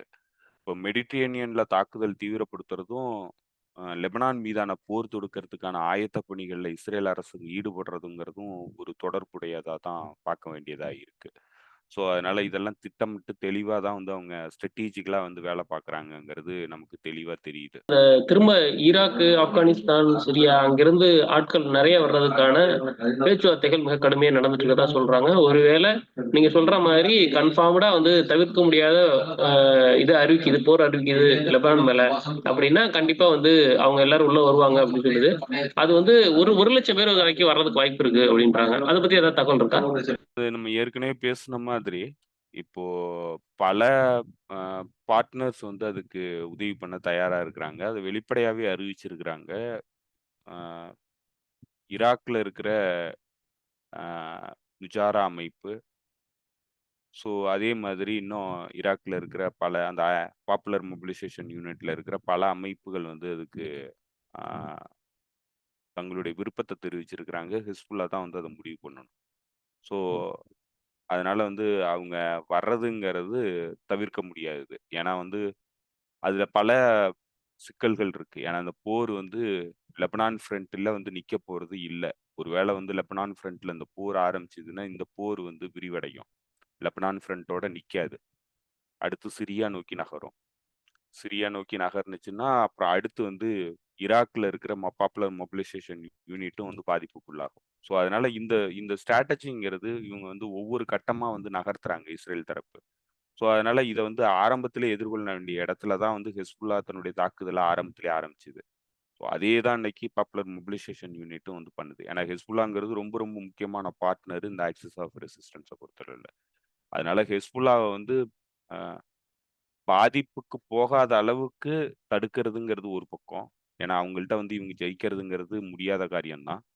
இருந்தாலும், அதுல எந்த அளவுக்கு இந்த இஸ்ரேல் அரசாங்கத்துக்கு தீவிரமான வீழ்ச்சியை ஏற்படுத்த முடியுங்கிறதுல பெருமளவுக்கு வந்து இவங்கெல்லாம் கவனம் செலுத்துறாங்க. அதனால வந்து இந்த இது வந்து ரொம்ப தீவிரமடையுங்கிறது தான் தெரியுது. அவங்க எல்லாருமே இன்வால்வ் ஆகாங்கங்கிறது தான் தெரியுது. ஸோ அதே மாரி நீங்க சொன்ன மாதிரி, தாலிபான்கள் வந்து விருப்பம் தெரிவிச்சிருக்கிறாங்க. ஹிஸ்புல்லாவுக்கு அ உதவி பண்றதுக்கு. ஸோ இப்ப இது ஒரு மிக முக்கியமான நிகழ்வா தெரியுது. ஏன்னா தாலிபான்கள்ங்கிறவங்க ரொம்ப பவர்ஃபுல்லான ஒரு ஒரு மிலிட்டரி ஃபோர்ஸ். அவங்க ஏற்கனவே அமெரிக்காவ வந்து அந்த பகுதியில எதிர்கொண்டவங்க. பல ஆண்டுகள் எதிர்கொண்டவங்க. ஸோ அதனால வந்து அவங்க வந்து ஒரு மிக முக்கியமான ஃபோர்ஸ். அவங்க வந்து இப்ப இன்டகிரேட் ஆகுறது தெரியுது. இந்த முஸ்லிம் வேர்ல்டுக்குள்ள வந்து அவங்களுடைய அரசியல வந்து இன்டகிரேட் பண்றது தெரியுது. முன்பு இருந்தது போல் இல்லாம. ஆனா முன்பு வந்து அது ஒரு கிட்டத்தட்ட சலாஃபிஸ்ட் எலமென்ட்டா செயல்பட்டாங்க. கிட்டத்தட்ட வந்து முஸ்லிம் வேர்ல்டு கூட தொடர்பே இல்லாத ஒரு அமைப்பா தான் வந்து இயங்குனாங்க. அ அல் கொய்தா கூட வந்து தொடர்புகளை ஏற்படுத்திக்கிட்டு இருந்தாங்க. ஸோ அல் கொய்தாங்கிறது இன்னைக்கு அமெரிக்காவுடைய ஆதரவு பெற்ற ஒரு சக்தி, அமெரிக்காவுடைய ஒரு டூலா தான் வந்து இயங்குனுச்சுங்கிறது இன்னைக்கு தெளிவாயிடுச்சு. ஸோ அதனால இன்னைக்கு வந்து அவங்க அந்த ஸ்ட்ராடஜிக் மாற்றங்கள வந்து ஏற்படுத்துறத நம்மளால பார்க்க முடியுது. அவங்க ஒரு முக்கிய பிளேயரா வந்து இதுல வர்றதுக்கு வாய்ப்பு இருக்கிறதா சொல்றாங்க. ஐஎஸ்ஐயும் அல் கொய்தாவும் ஒரு துரும்பு கூட கிள்ளி போடல பாலஸ்தீனுக்காகன்ற ஒரு இது வந்து அப்பப்போ ஒரு சிறு குரல் மட்டும் எழுதே தவிர அது ஏன் மிகப்பெரிய விவாதமா மாறல? ஏன் சர்வதேச அளவுல அது மிகப்பெரிய விவாதமா மாற்றப்படல? அதனுடைய பர்ப்பஸ்ங்கிறது அதுதான் இப்ப நீங்க வந்து பார்த்தீங்கன்னா, அது யாருக்கு எதிரா வந்து சண்டை போடுது? ஐசிஸ் இல்ல அல் கொய்தாங்கிறது யாருக்கு எதிரா சண்டை போடுதுன்னு நீங்க பார்த்தீங்கன்னா, இந்த போர்ல பலஸ்தீனியர்களுக்கு உதவி பண்ணக்கூடிய எல்லார் கூடயும் சண்டை போடுது. இந்த போர்ல பலஸ்தீனியர்கள அழிக்கக்கூடிய எல்லாருக்கும் உதவி பண்ணுது. ஸோ இப்ப இதுதான் வந்து அதனுடைய அல்டிமேட் எய்மா வந்து அது இயங்குது. அப்ப இது யாருக்காக உருவாக்கப்பட்டுச்சு? யாரால உருவாக்கப்பட்டுச்சுங்கிறத அதுவே வெளிப்படுத்துது. அதனுடைய ஆக்ஷன்ஸ் முழுக்க வந்து அததான் வெளிப்படுத்துது. ஈரானுக்கு எதிரா குண்டுவெடிப்பு நடவடிக்கைகள்ல ஈடுபடுது. ஈராக்ல தாக்குதல் நடவடிக்கையில ஈடுபடுது. சிரியால தீவிரவாத தாக்குதல் நடவடிக்கையில ஈடுபடுது. ஆனா, இஸ்ரேல் வந்து இஸ்லாமிய மக்கள கொலை பண்ணுது. அதுவும் இன்னும் குறிப்பா சொல்லப்போனா, அவங்க இந்த சலாஃபிஸ்ட் எலமென்ட், சலாஃபிஸ்ட் ஐடியாலஜி, வகாபிசம் ஐடியாலஜில இயங்கக்கூடியவர்களா சொல்லக்கூடியவர்கள், இதே சுன்னி முஸ்லிம்ஸோடைய மக்கள் தான் வந்து இங்க இஸ்ரேலுடைய தாக்குதலுக்கு பலியாகுறாங்க. இனப்படுகொலைக்கு உள்ளாகுறாங்க. ஆனா, அவங்களுக்கு எதிரா துரும்ப கூட கிள்ளி போடல. அப்போ இது என்னன்னா, இப்ப இத நம்ம பல விஷயங்கள்ல பொருத்தலாம். ஆனா, அதுக்கான நேரம் இல்ல. அமெரிக்கா, மேற்குலக நாடுகள், அதிகார வர்க்கம் வந்து எப்பவுமே ஒரு குழுவ வந்து உருவாக்குறதுங்கிறது anti insurgency, counter insurgency tactic. அந்த பிரிவுல இருக்கிற சிலர வச்சு ஒரு குழுவ உருவாக்கி, அந்த மக்களுக்கு எதிரான அ நடவடிக்கைகளை ஈடுபடுத்துறது, அவங்களுக்குள்ள பிளவுகள உருவாக்குறது. இது வந்து அமெரிக்காவுடைய பிரித்தாளும் சூழ்ச்சியில மிக முக்கியமானது. அந்த அந்த அனிமாசிட்டி வந்து அந்த மக்களுக்கு இடையில உருவாக்குறது. இது வந்து நீங்க ஈழ விடுதலை போராட்டத்துல நடந்துச்சு. நீங்க எந்த விடுதலை போராட்டம், எந்த இதா இருந்தாலும் இந்த எலமெண்ட்ங்கிறது பிளே அவுட் ஆகும். இதுதான் வந்து மேற்குலக நாடுகளுடைய யுக்தி. ஸோ அந்த வகையில அல் கொய்தாங்கிறது மேற்குலக நாடுகள் உருவாக்கி ஆயுத பயிற்சியிலேருந்து எல்லா பயிற்சியும் குடுத்து உருவாக்கி வச்சிருக்கிற ஒரு டூல். அவ்வளவுதான். ஸோ இப்ப இத வந்து தோழர்கள் வந்து ரொம்ப தெளிவா புரிஞ்சுக்கணும். ஏன்னா இது வந்து இத எந்தெந்த வகையில வந்து பயன்படுத்துது மேற்குலகம் அப்படின்னு நீங்க பார்த்தீங்கன்னா, ஆன்டி இஸ்லாம் அப்படிங்கிற ஒரு பிரச்சாரத்துக்கு வந்து இந்த டூல வந்து பயன்படுத்துது. அதே மாதிரி இந்த மக்களுக்குள்ள பிளவு இருக்குங்கிறத காமிச்சுட்டு, இந்த மக்களுக்கு வந்து அ உதவி பண்றோங்கிற பேர்ல தன்னுடைய ராணுவங்கள அனுப்புறதுக்கு இந்த குழு வந்து பயன்படுது. ஸோ இப்படி பல வகையில இது இந்த மக்களுக்காக இயங்குற குழு கிடையாது. இது அமெரிக்காவுடைய இன்ட்ரெஸ்ட்டுக்காக இயங்குற, நிலைநிறுத்தப்பட்டிருக்கிற குழு. ஸோ அதுதான் அதனுடைய வரலாறு. இப்ப இத வந்து இத்தனை ஆண்டு காலத்துல வந்து பலரும் வந்து புரிஞ்சுக்காம, பலரும் வந்து இந்த பிரச்சாரத்துக்கு வந்து சிக்கியிருக்கிறாங்க. அமெரிக்காவோட பிரச்சாரம் வந்து பெருமளவுக்கு வெற்றி பெற்றதனுடைய அடிப்படை, இன்னும் சொல்லப்போனா இஸ்லாமோஃபோபியா வந்து மேற்குலக நாடுகள்ல பெருமளவுக்கு உருவானதுக்கான அடிப்படையா இருந்தது இதே சலாஃபிஸ்ட் எலமெண்ட் தான். இப்ப இவங்க யாரால உருவாக்கப்பட்டிருக்காங்கன்னா, அமெரிக்காவால தான் உருவாக்கப்பட்டிருக்காங்க. மேற்குலகத்துக்காக தான் வேலை பார்க்குறாங்க. ஸோ அதுதான் வந்து இதுல என்னன்னா வெளிப்படையா தெளிவானதுன்னா இப்ப தான் தெளிவாயிருக்கு. வெளிப்படையா தெளிவானது இப்போ. ஏன்னா அவங்க இயங்குறது எல்லாமே இதே மக்களுக்கு எதிரான அணிகளுக்கு சார்பா எல்லா பிரச்சனையும் வந்து அணுகுறது தான் நம்ம பார்க்கக்கூடியதா இருக்கு. ஸோ, இப்ப மக்களுக்கு எதிரா இயங்கவங்க எந்த வகையிலும் வந்து ஒரு மதத்தினுடைய பாதுகாவலர்களா இருக்கிறதுக்கான வாய்ப்பு இல்ல. அப்ப அவங்க பாதுகாவலரே இல்ல. ஸோ, அதுதான் இதுல வெளிப்பட்டிருக்கு. ஸோ, ஐ திங்க் வந்து இவ்வளோ காலம் அத வந்து நம்ம எக்ஸ்ப்ளைன் பண்றதுக்கான முயற்சியில பலருக்கும் வந்து போய் சேராம இருந்ததுங்கிறது, இன்னைக்கு அந்த வெளிப்படையா வந்து தெரிய ஆரம்பிச்சிருச்சு. இது வந்து ஒரு கம்ப்ளீட்டா அமெரிக்கா உருவாக்கி இருக்கிற ஒரு டூல் எலமெண்ட். இது வந்து கம்ப்ளீட்டா இஸ்லாமிய மக்கள்ட்ட இருந்து அ வெளியேற்றப்படணும். அத வந்து அழிக்கணுங்கிறத வந்து தெளிவா புரிஞ்சுக்கிறதுக்கான வாய்ப்பு வந்து இந்த போர்ல அது நடந்துகிற விதம் வந்து முடிவுபடுத்தியிருக்கு. ஸோ, ஐ திங்க் வந்து அந்த இஸ்லாமிக் ஃபண்டமெண்டல் ஆர்கனைசேஷனுடைய அதை இஸ்லாமிக் ஃபண்டமெண்டல் ஆர்கனைசேஷன் சொல்றதுக்கு பதிலா அமெரிக்காவுடைய ப்ராக்ஸின்னு தான் நம்ம சொல்லணும். அது இஸ்லாமிஸ்ட் வேல்யூ வந்து எந்த வகையிலயும் வந்து அது வெளிப்படுத்தல. அது முழுமையா வந்து அமெரிக்காவுடைய டூலா இயங்குது. ஒரு ஜியோபொலிட்டிக்கல் டூலா தான் வந்து இயங்குது. ஒரு டெரரிஸ்ட் ஆர்கனைசேஷனா. ஸோ அதுதான் வந்து இந்த டகெஸ்தான்ல வந்து தாக்குதல்லயும் ஈடுபட்டிருக்கு. அ ரஷ்யாவுல இருக்கிற அ இந்த ஆர்த்தடாக்ஸ் கிறிஸ்டியானிட்டி சர்ச்சினுடைய பிரீஸ்ட்ட வந்து கழுத்தறுத்து கொலை பண்ணியிருக்கு. 20 பேர் வந்து இறந்து போயிருக்கிறாங்க அந்த தாக்குதல்ல. இதுக்கு காரணமா இருக்கிறது இந்த ஐசிஸ், கொராசான் அமைப்பு தான். அவங்க தான் வந்து அத ரெஸ்பான்சிபிலிட்டி கிளைம் பண்ணியிருக்கிறாங்க. ஸோ எல்லா வகையிலயும் அமெரிக்காவுக்கு ஆதரவா, அமெரிக்காவுடைய திட்டங்களுக்கு ஏற்ப வந்து இயங்கக்கூடிய ஒரு அமைப்பா தான் இருக்கு. அந்த இதுல நடந்த கெர்மான்ல நடந்த குண்டுவெடிப்புக்கும் காரணமா வந்து தன்னை தான் வந்து அது காட்டிக்கிச்சு. ஸோ அது வந்து ஈரானுக்கு எதிரா இயங்குனுச்சு. இப்போ ரஷ்யாவுக்கு எதிரா இயங்குது. இப்ப ஜியோபொலிட்டிக்ஸ்ல அமெரிக்காவுடைய அதுல தோழா எதிரிகளா இதுல ஒரு அதாவது இந்த சினிமாலலாம் வரும்ல, அது போல ஒரு டாக்டிக் தான் யூஸ் பண்ணியிருக்காங்க. ரொம்ப சிறுபுள்ளத்தனமான டாக்டிக்கு. என்னன்னா, தங்களை இஸ்லாமியர்கள்னு சொல்லிக்கிட்டு, அங்க போய் அவங்க தாக்குதல் நடத்தியிருக்கிறது ஒண்ணு ஒண்ணு வந்து கிறிஸ்துவர் வழிபடக்கூடிய சர்ச்சு. இன்னொன்னு ஈதர்களுடைய சினகாக். இது 2யும் பர்ட்டிகுலரா தாக்கிட்டு, நாங்க இஸ்லாமியர்கள் அப்படின்னு சொல்லிக்கிறது. இதனுடைய அர்த்தம் என்ன அப்படின்னா, ஓ ரஷ்யால இருக்கக்கூடிய பாலஸ்தீனுக்கான ஆதரவ பின்வாங்க வைக்கிறது. இப்ப இந்த அமைப்பு எப்படி வந்து இஸ்லாமியர்களுக்கான அமைப்பா இருக்கும்? ஆமா. அப்ப இவங்க யாருக்கு எதிரா இயங்குறாங்க? எந்த நாட்டுல வந்து குண்டுவெடிப்புல ஈடுபடுறாங்க? எந்த நாட்டுல வந்து மக்களுக்கு எதிரான தீவிரவாத நடவடிக்கையில் ஈடுபடுறாங்கங்கிறதே தெரியுது. இப்ப யாரு வந்து இஸ்லாமிய மக்களுக்கு இனப்படுகொலை போர்ல உதவி பண்றாங்களோ, யாரு வந்து அவங்கள ஆதரிக்கிறாங்களோ சர்வதேச நாடுகள்ல, சர்வதேச அரங்குல, அவங்களுக்கு எதிரா தாக்குதல் நடவடிக்கையில ஈடுபடுறாய்ங்க. அப்பன்னா வந்து இவங்களோட நோக்கம் யாருக்காக வந்து இவங்க இயங்குறாய்ங்க? இப்போ இந்த இந்த மக்களுக்கும் அந்த இப்ப இப்ப இதுக்கு உதவி பண்ற நாடுகளுக்கும் இருக்கிற உறவ பிரிக்கணுங்கிறதுல ரொம்ப தெளிவா வேலை பார்க்குறாய்ங்க. அந்த பிளவ உருவாக்குறதுக்கு தான் இப்ப வந்து இவங்களுடைய தாக்குதல் வந்து இவங்க தீவிரப்படுத்துறாங்க. ஸோ, இதுலயே வந்து நமக்கு தெளிவா தெரியுது. இவங்க யாருடைய டூலா வந்து இயங்குறாங்கங்கிறத. ஆனா, இதுல என்ன ஒரு இதுன்னா, அவங்க வந்து பிரிட்டன் கூட பண்ணல. நாங்க வந்து இஸ்லாமியர்களுக்கு ஆதரவா இயங்குறோங்கிறத பிரிட்டன் கூட பண்ணல. வெளிப்படையாவே வந்து நாங்க ஒரு ஜியோபொலிட்டிக்கல் டூலா, ப்ராக்ஸியா தான் இயங்குறோம். அமெரிக்க ஏகாதிபத்தியத்துக்கு தான் இயங்குறோங்கிறத வெளிப்படையாவே தெளிவுபடுத்துறாங்க எல்லா விஷயங்கள்லயும். ஸோ, அமெரிக்காவுடைய அந்த அ சாஃப்ட் பவர் வீக்னஸ்ங்கிறது இப்ப இந்த இடத்துலயும் வந்து வெளிப்படுறத நீங்க பார்க்க முடியும். ஸோ, ஒரு அமைப்ப தனக்கு ஆதரவான அமைப்பா உருவாக்கிக்கிட்டு, அத வந்து ஒரு அ தனக்கு எதிரான அமைப்பு மாதிரி வந்து கட்டமைப்பு பண்ணி, இவ்வளோ காலம் பிரச்சாரம் பண்ணிக்கிட்டு இருந்த அமெரிக்கா, இன்னைக்கு நேரடியா வந்து அந்த அமைப்புக்கு எதிரா ஒரு இன்னைக்கு தகிஸ்தான்ல நடந்த தாக்குதலுக்கு பெரிய அளவுக்கு எதிர்ப்பு தெரிவிக்கலையே அமெரிக்கா. ஏன்னா தீவிரவாத அமைப்பு ஒரு தாக்குதல் நடத்தியிருக்குன்னா எதிர்ப்பு தெரிவிக்கணும்ல. உனக்கு எதிரியான ஒரு அமைப்புங்கிறப்ப. ஸோ அதெல்லாம் பண்ணல. இன்னைக்கு நேரடியாவே அமெரிக்கா வந்து தீவிரவாதிகள் கூட உறவு வச்சிருக்கு. இத தான் வந்து ஒரு ஜாக் சுலைவான் வந்து அப்பவே பேசியிருந்தாரு. சிரியா போர்ல அல் கொய்தாவும், ஐசிஸும் நமக்கு சார்பானவர்களா இருக்கிறாங்க அப்டின்ட்டு.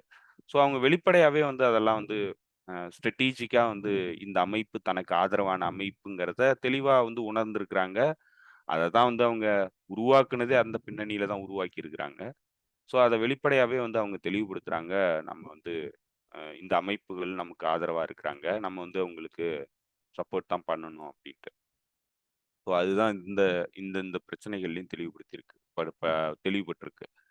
ஸோ அ ஐ திங்க் வந்து நம்ம ரஷ்யால நடந்த அந்த தாக்குதல்ங்கிறது, இதே மாதிரி செவஸ்தோபோல்ல நடந்த தாக்குதல்ங்கிறது, அ குறிப்பா வந்து அதாவது சிவிலியன் டார்கெட்ஸ்ல திட்டமிட்டு மக்கள கொல்லணுங்கிறதுக்காக நடந்த தாக்குதலா வந்து தெளிவாகுது. ஏன்னா, அதுக்கு பயன்படுத்தப்பட்ட அந்த குண்டுங்கிறது, ஆ இது கிளஸ்டர் பாம் வந்து பயன்படுத்தியிருக்காங்க. கிளஸ்டர் பாம்ங்கிறது அதனுடைய நேச்சரே என்னன்னாக்கா, அது உயிர்க்கொல்லி. மக்கள கொல்றதுக்கான பாம். ஸோ, அதனால இவங்க மிலிட்டரி டார்கெட்ல வந்து தாக்குதல் நடத்துறதுக்கான அ முயற்சியில அது சிவிலியன் டார்கெட்ஸ்ல தெரியாம விழுந்துருச்சுன்னு சொல்றதுக்கான எந்த வாய்ப்பும் கிடையாது. ஏன்னா, அது கொல்றதே வந்து மக்கள தான் கொல்லும். மக்கள படைப்பிரிவுகள வந்து கொல்றதுக்காக அனுப்புறது. அங்க படைப்பிரிவுகள்ங்கிறது கிரீமியாக்குள்ள பெரிய அளவுக்கு படைத்துருப்புகள் வந்து கிடையாது. அப்ப படைத்துருப்புகள் இல்லாத பகுதிக்கு அதாவது மக்கள் உயிர்கள கொல்லக்கூடிய பாம் அனுப்புறதுக்கான அவசியம் என்ன வருதுன்னா, அப்ப கண்டிப்பா வந்து அவங்க சிவிலியன் டார்கெட்ஸ்ல தாக்குதல் நடத்தணுங்கிறதுக்காகவே அனுப்புன பாமா தான் தெரியுது. ஸோ, அதனால அதுல நேரடியா அமெரிக்காவினுடைய இன்டெலிஜென்ஸ், அமெரிக்காவினுடைய சேட்டலைட் இது எல்லாமே வந்து அதுல முழுமையா வந்து உதவி பண்ணியிருக்கு. ஸோ, அதனால திட்டமிட்டு மக்கள் மீது தாக்குதல் நடத்தணுங்கிறதுக்காகவே அனுப்பப்பட்ட அந்த தாக்குதலா தான் வந்து அதுல தெளிவா இருக்கு. ஆ இப்ப இதுல அடுத்து வந்து பொலிவியால நடந்திருக்கிற அந்த கூப் அட்டெம்ப்ட். அது வந்து ஒரு மிக முக்கியமான ஒரு நாடு பொலிவியா வந்து சவுத் அமெரிக்கால, லத்தீன் அமெரிக்கால. அந்த நாட்டுல இப்ப இருக்கக்கூடிய கனிம வளங்கள்ல லித்தியம் அப்படின்னு சொல்லக்கூடிய அந்த லித்தியம் கனிம வளம் அதிகமா இருக்கு அப்படின்னு சொல்றாங்க. அதனால தான் இந்த கூப் அட்டெம்ப்ட்ட அமெரிக்கா பண்ணியிருக்க வாய்ப்பு இருக்கு அப்படின்னு சொல்லி ஒண்ணு சொல்றாங்க. இது என்ன நடந்திருக்கு? இத பத்தி கொஞ்சம் சொல்லுங்களேன். இப்போ பொலிவியால வந்து நடந்த இந்த கூ அட்டெம்ப்ட் எப்ப நடந்திருக்குன்னாக்கா, ஐ திங்க் வந்து முந்தா நேத்துன்னு நெனைக்கிறேன். ஐ திங்க் முந்தா நேத்துன்னா 26ஆம் தேதி. 26ஆம் தேதி மதியம் ஒரு 1:30 மணிக்கு வாங் அ ஜுனிகாங்கிறவரு தான் வந்து இந்த அ மிலிட்டரி கமாண்டர். அவருடைய தலைமையில தான் வந்து இந்த கூ அட்டெம்ப்ட் நடைபெற்றிருக்கு. ஸோ, அங்க இருக்கிற அரசாங்கம்ங்கிறது ஒரு சோசலிச சார்புடைய ஒரு அரசாங்கம். லூயிஸ் எர்சேங்கிறவர் தான் வந்து இப்ப அங்க இருக்கிற அதிபர். இதுக்கு முன்னாடி வந்து எவா மொராலஸ் வந்து அந்த நாட்டினுடைய அதிபரா இருந்தாரு. அவருக்கு எதிரான அவர் வந்து ஒரு இடதுசாரி இண்டிஜினியஸ் பாப்புலேஷன்ல இருந்து வந்த ஃபர்ஸ்ட் பிரசிடென்ட் அந்த நாட்டினுடைய பிரசிடென்ட். அது 2 முறை வந்து தேர்தல்ல வெற்றி அடைஞ்சு ஆட்சியில இருந்தாரு. தீவிர இடதுசாரி. மக்களுக்கு சார்பான திட்டங்கள், பல திட்டங்கள் வந்து கொண்டு வந்திருந்தாரு. இண்டிஜினியஸ் அமெரிக்காவுக்கு எதிரா வந்து கடுமையா பேசக்கூடியவர். அமெரிக்க எதிராக வந்து தன்னுடைய பாலிசிய வந்து வடிவமைச்சிருந்தவரு. கியூபா, வெனிசூலா போன்ற நாடுகள் அமெரிக்காவால நெருக்கடிக்கு உள்ளாக்கப்பட்டபோது ஆதரவு குடுத்தவரு. ஸோ, அவருடைய பின்னணிங்கிறது அ முதல் முறையா அந்த நாட்டினுடைய இண்டிஜினியஸ் பாப்புலேஷன்ல இருந்து வந்த ஒரு அதிபரா தான் வந்து எவா மொராலஸ் இருந்தார். இப்ப எவா மொராலஸ வந்து கூ அட்டெம்ப்ட் மூலமா வந்து வெளியேத்துனாங்க. அவரு வந்து வெளிநாட்டுக்கு தஞ்சம் புக வேண்டிய நிலையில வந்து தள்ளப்பட்டிருந்தாரு. கடைசியா வந்து அவருடைய ஆட்சி வந்து கலைக்கப்பட்டு, அ ராணுவ ஆட்சி கொண்டு வரப்பட்டுச்சு. இந்த ராணுவ ஆட்சிங்கிறது ஒரு வலதுசாரிகளுடைய கையில ஒப்படைக்கப்பட்டு, அவங்க தான் வந்து அந்த ஆட்சிய வந்து ஒரு டெம்பரரி இன்டரிம் கவர்ன்மென்ட் மாதிரி வந்து ரன் பண்ணாங்க. அதுக்கப்புறம் தேர்தல் அறிவிக்கப்பட்டு, தேர்தல்ல வந்து இப்ப இருக்கிற அ அ லூயிஸ் அர்சேங்கிறவரு வந்து வெற்றி அடைஞ்சாரு. இந்த லூயிஸ் அர்சேவுக்கும் எவா மொராலஸுக்குமே வந்து சில முரண்பாடுகள் இருக்கு. அரசியல் ரீதியான முரண்பாடுகள் இருக்கு. எவா மொராலஸ் வந்து தீவிர இடதுசாரி சிந்தனை கொண்டவரு. இவரு ஒரு மாடரேட். ஒரு மாடரேட்டா இயங்கக்கூடிய ஒரு நபர். இவருக்கும் அவருக்கும் வந்து போட்டிங்கிறது, அரசியல் போட்டிங்கிறது இருக்கு. ஆனா இந்த கூ அட்டெம்ப்ட்ட முதல்ல கண்டனம் பண்ணது எவா மொராலஸ் தான். அதிபர் கண்டனம் பண்றதுக்கு முன்னாடியே வந்து எவா மொராலஸ் வந்து கண்டனம் பண்ணியிருந்தாரு இந்த கூ அட்டெம்ப்ட்ட. ஸோ, இதுக்கு பின்னாடி யாரு இருந்தா என்னங்கிறது வந்து இதுவரைக்கும் வந்து அஃபிஷியலா தெளிவா தெரியல. யாரு இருந்தாங்கங்கிறது. ஆனா அமெரிக்கா இருக்கிறதுக்கான வாய்ப்புகள் வந்து மிக மிக அதிகமா இருக்கு. ஏன்னா லத்தீன் அமெரிக்காவ பொறுத்தளவுல அமெரிக்காவுடைய சிஐஏ, டி டிஇஏ போன்ற அ அமைப்புகளுடைய ஆதிக்கம்ங்கிறது அந்த அரசியல் வெளியில ரொம்ப ரொம்ப இயல்பானது. பல அரசுகள வந்து கவிழ்க்கிறதுக்கான முயற்சியில இந்த அமெரிக்காவுடைய அமைப்புகள் வந்து முழுமையா ஈடுபடும்.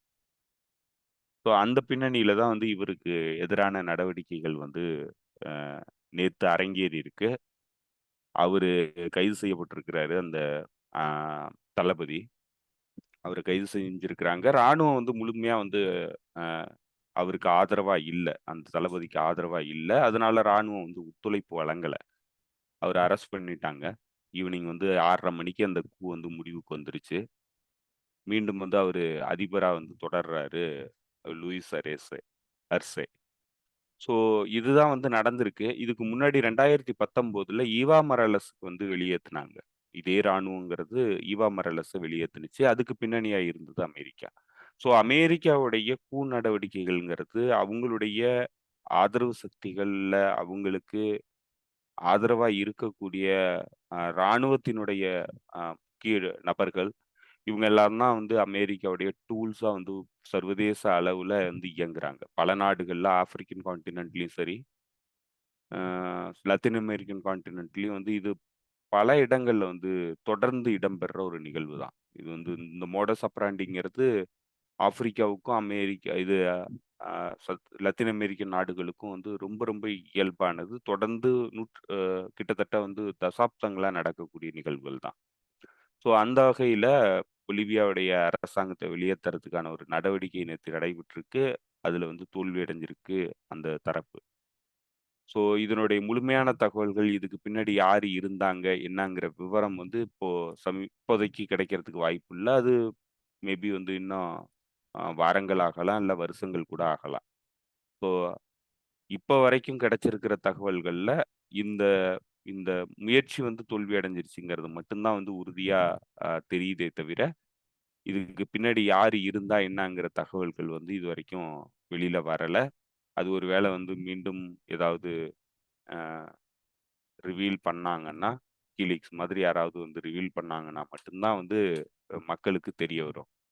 ஸோ அதுவரைக்கும் தெரியறதுக்கான வாய்ப்பு இல்ல. ஆனா, இதுக்கு பின்னணியா இருக்கிறது, இப்ப இந்த அரசாங்கம் என்ன பண்ணியிருக்கு அப்படின்னு பார்த்தீங்கன்னா, பொலிட்டிக்கலி, எக்கனாமிக் ரீதியா வந்து என்ன பண்ணியிருக்குன்னா, ஆ ஆயில் அண்ட் கேஸ் நிறுவனங்கள நாட்டுடைமையாக்குற வேலையில ஈடுபட ஆரம்பிச்சிருக்கு. அதேபோல லித்தியம் ரிசர்வ் பெருமளவுக்கு லித்தியம் இருக்கக்கூடிய ஒரு நாடு தான் வந்து அ ஆ பொலிவியா. ஸோ பொலிவியாவுடைய லித்தியம் ரிசோர்ஸஸ் நாட்டுடைமையாக்குறதுக்கான முயற்சிகள் வந்து நடைபெறதா சொல்றாங்க.